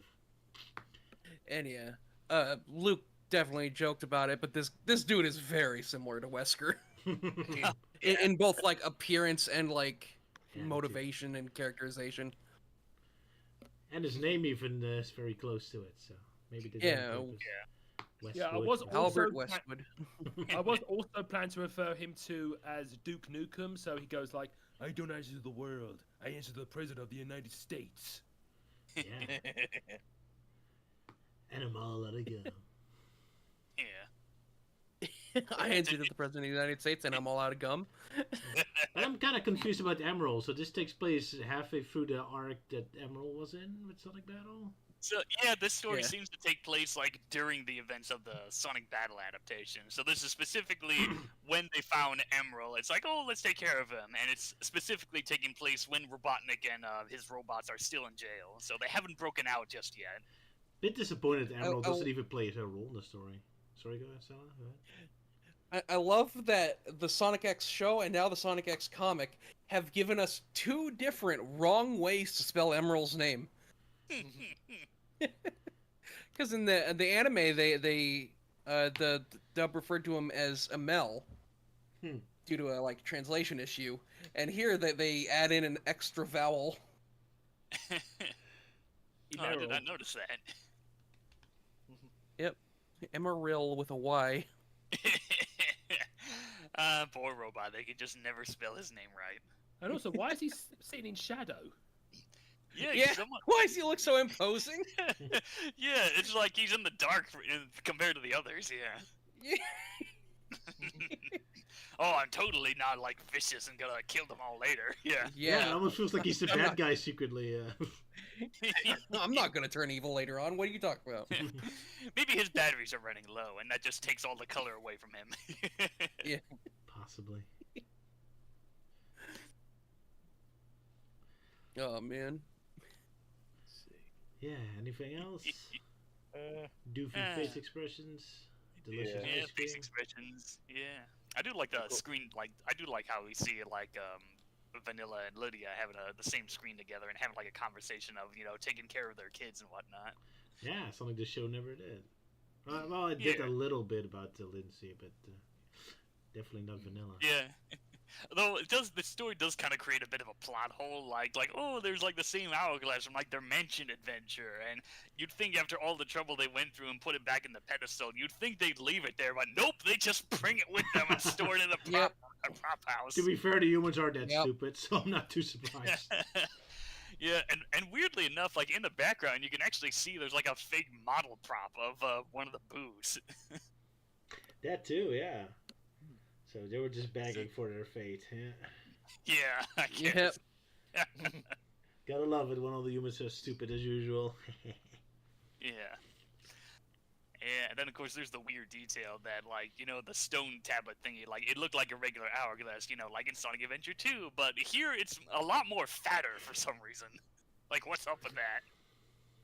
I guess the artist didn't get a good look.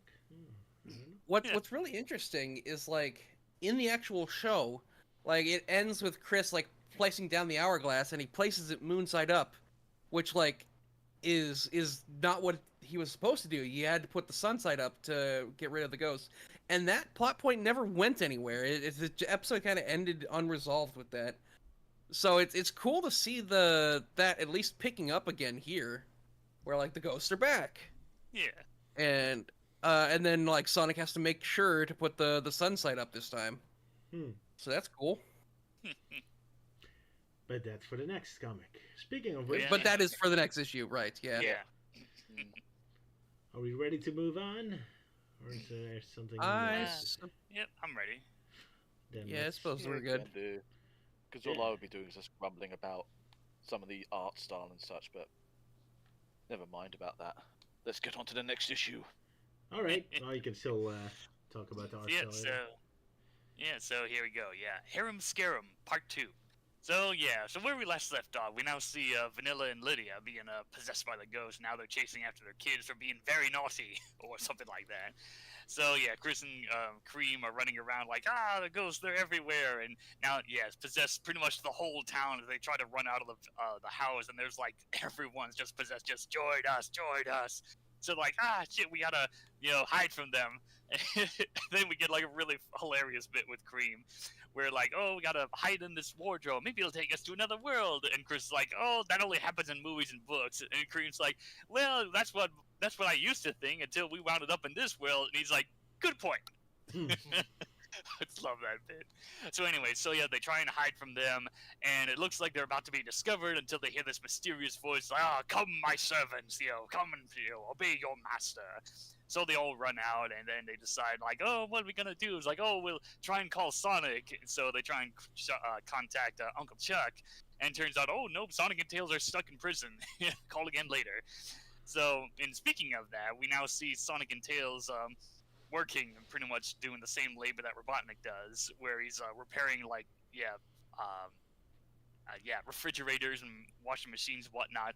And when Sonic questions like, why haven't you broken out? And he's like, I'm just paying my debt to society. So yeah, Tails is getting used to it because of all the cool power tools, but of course knowing Sonic, he doesn't like to be trapped in a box all day. So, right, back with the kids. So they decide, like, okay, we're gonna figure out what to do. So they arm themselves with, like, golf clubs and whatnot. And so, like, they know about the ghosts coming back. So, like, okay, if they're here and not in the mansion, then that must mean, like, the hourglass stone thingy must be in here, too. So they head off to the prop room. And then, oh, no, it's a ghost that shows up. And it possesses cheese. So now, it looks like they're about to be, Chris is about to be eaten up by cheese. Which would make Euan happy, but no, sadly, Cream finds the stone hourglass, and that scares off the ghosties. So they're safe for now. So they make their way, and they find this big beaming light pouring down from the skies. They just follow it and shield themselves with the hourglass.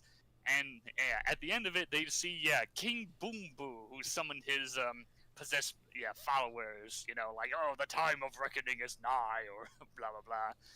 And then quickly back with Sonic, they're still stuck in jail. And Robotnik's like, pipe down, Hedgehog. I'm finding it relaxing, just, chilling out in my cell. I should have been locked up years ago. So, and then this guy comes in and is like, Sonic and Tails, I need to see you. So, back with the kids again, Cream decides to be pretty brave and, like, politely asks the ghost to, like, stop possessing people. So, at first they tried to attack them, but they're like, why are you doing this? And then we get a bit of a lore done well. Basically, the King Boom Boo is fed up with how, like, he's, like, trapped in, the world and can't get any rest because there's just so much noise going on. And apparently the same deal here because the island is populated by, like, tennis courts and whatnot, and that's just been, like, driving him crazy. So it's like, I'll possess all of these people, and once I have enough followers, I'll have enough power to leave my spirit realm and exist in the real world again. Ha ha ha. So Cream says, we're sorry, can't we do anything to, like, help this? And so the ghost is willingly decided, like, well, okay, you know about the whole hourglass gimmick, so I'll give you a chance. Return the talisman back to its pedestal by dawn, or else I will come back and haunt you all. And so, like, crap, the castle's practically on the other side of the world. What are they gonna do? But then in comes Sonic and Tails. Which Chris, like, hugs him, and Sonic's like, get off me, which that's the first time that's ever happened. So, right, they give him the skinny about what's going on, and Sonic's like, no sweat. So he takes the talisman, runs back to the castle, and this time actually puts it up sunny side up, so that now the spirits can hopefully rest in peace. So, the day is saved, everyone's happy. They're gonna demolish the tennis courts and make it a peaceful garden instead. And Vanilla decides that, we're not gonna move to some other place.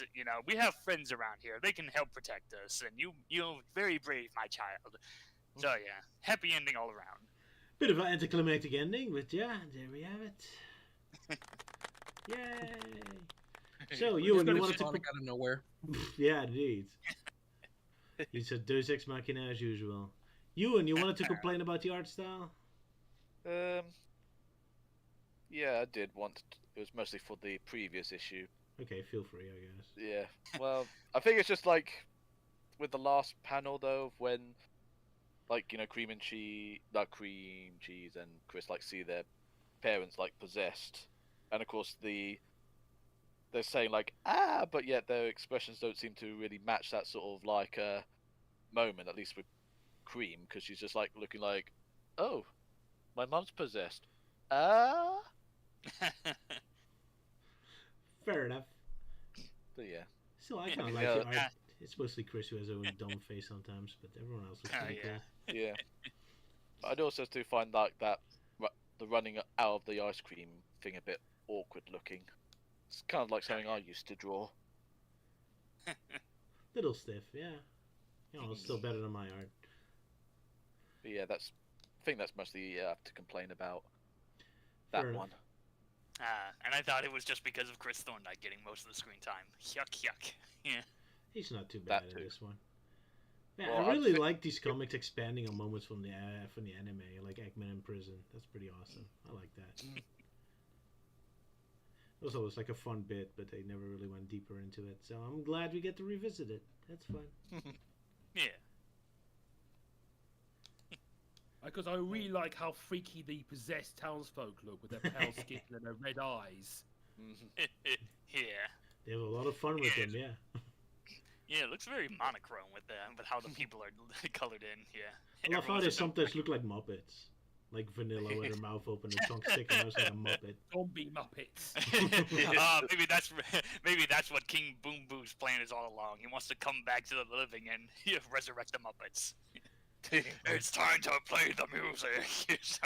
Why not go one further and resurrect Jim Henson? Ooh, bad. Oh, Either that or do his own sort of mockbuster of sort of, you know, the Muppets. The puppets. Yeah, he's not pleased with how Disney's been handled the Muppets, so he wants to resurrect Jim Henson. Can't blame him. He's the good guy. Let's let him succeed. Why not? Kind of also noticed like Chris has like a sword and shield. I'm Oh, like, yeah. is he really gonna stab people? Stab ghosts even. Oh yeah, this is the townsfolk possessed, so he would kill Yeah. innocent people. Yeah. yeah, like I the mean, I'm- shield makes sense. Yeah. Yeah. Just not sure about the sword. With the golf club, I think I've seen something like that done in Shaun of the Dead.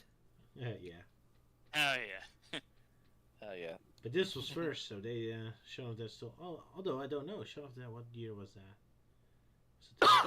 Whoa. Ooh. Sorry about I think Shaun of the Dead came out like after this comic. They stole it from this comic. I knew it. that. Simon Pegg is a big Sonic fan. Should have known all along. Yeah, I've been reading a lot of Sonic X. It's like, ooh, I can use that. It's Yeah. pretty much a prequel to Hot Fuzz. That's why Wesker's so evil. Yeah, and also I was a bit disappointed by the ending because I thought this is going to be something that Chris and Cream might have to resolve on their own, but no, Sonic has to appear out of nowhere to save the day and solve everything. In one Yeah, panel, there's like- yeah. Yeah, they're basically like, oh shit, we're running out of pages. Let's just quickly wrap this up. And then Sonic saved them all at the end. Yeah, pretty much. Very Deus Ex Machina, yeah, that's exactly how I used to think Sonic X was all about. But instead, this comic. Oh well. Like Ah, long, dramatic build up and then like little payoff at the end. Yeah. Oh, yeah, that was something I forgot to mention. Like, oh, how did Sonic and Tails get out of jail? Like, well, they quickly explained that Chris's father came in and like convinced the president and whatnot to drop all the charges and bust them out. Like, okay, that's it. Must have given up half his fortune just to get them out. Yeah. Yeah, it's surprising seeing them be a little more active, you know, like in the adventure in a way. Because yeah, you never really saw that in the show. Indeed, yeah. They're usually just the plot devices, like, oh, I have this, special jewel that'll make a perfect wedding gift, blah blah blah. Yeah. Yeah, it is fun as a comic is exploring a lot more of these little details. That's fun. Yeah. Me like. Expanding, even if sometimes like the art style keeps on fluctuating all over the place, like Tails being the same size or if taller than Sonic, and at times missing his own two tails. Oh yeah. I also noticed throughout the whole comic, Cream's tail is like colored white, even though I think it's supposed to be like, you know, the same color as her fur usually. Probably. Yeah. I thought it was white too. It's been a while since I've last properly checked out her character yeah. model. Then again, I feel like that might be like a common misconception or misremembering that people do when doing fan art of Cream. Like, oh, her tail is like colors their fur. Like, no, it's white. You know, like a fluffy cottontail bunny. You're like, yeah, I think I did that too when I sometimes color in like the tail white when I did fan art. Oh well. Well, I'm tired. I think it's about time we end this stream for today. Yeah, the spooky Halloween themed. Yeah, spooky Halloween, yeah. And as a quick plug, yeah, so this coming, well, hopefully before I head out to Ponyville Cider Fest, be on the lookout for an upcoming Forgotten Media Halloween special where I'll be resurrecting Mixed Batch. Yeah, it's a segment I haven't done in a long time, where basically I cover 3 different topics in one video. Mwahaha. Yeah, Exciting. Yeah, and funny enough, the episode is called Mixed Batch 7, and when looking back at the last time I did it, yeah, it really has been like 7 years since I did a Mixed Batch. No, now you just gotta wait 8 years for the next one. I made a joke about that in the video, so hopefully it won't take me 8 years to make another one. We'll see. Yeah. We'll see indeed. Yeah, so be on the lookout for that, and yeah, if you're in the Wisconsin-Milwaukee area, maybe you'll bump into me when I go to Ponyville Cider Fest this year. Looking forward to that, especially with the voice actors they've got, like Sweetie Belle and voice of Flash Magnus. He's surprisingly coming back.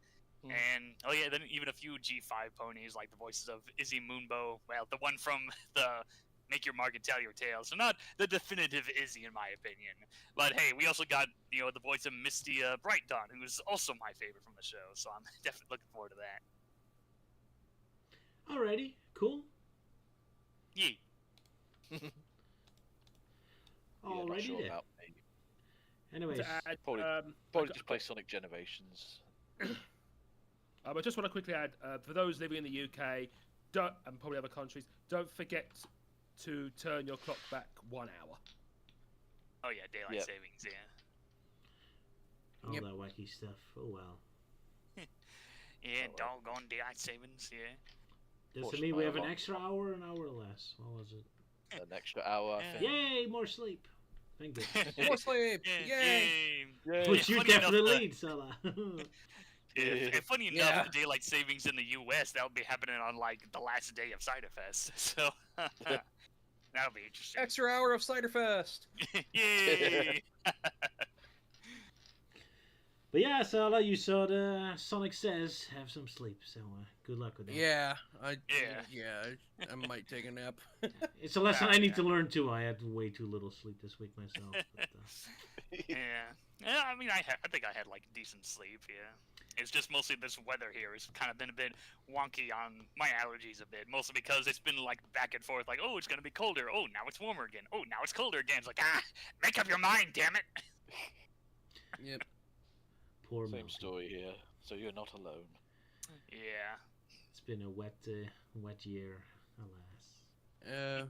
My plug is I'll be streaming tomorrow for Sonic Factory Sunday, as I've been calling it lately, where I spend like an hour or so playing a Sonic-inspired game.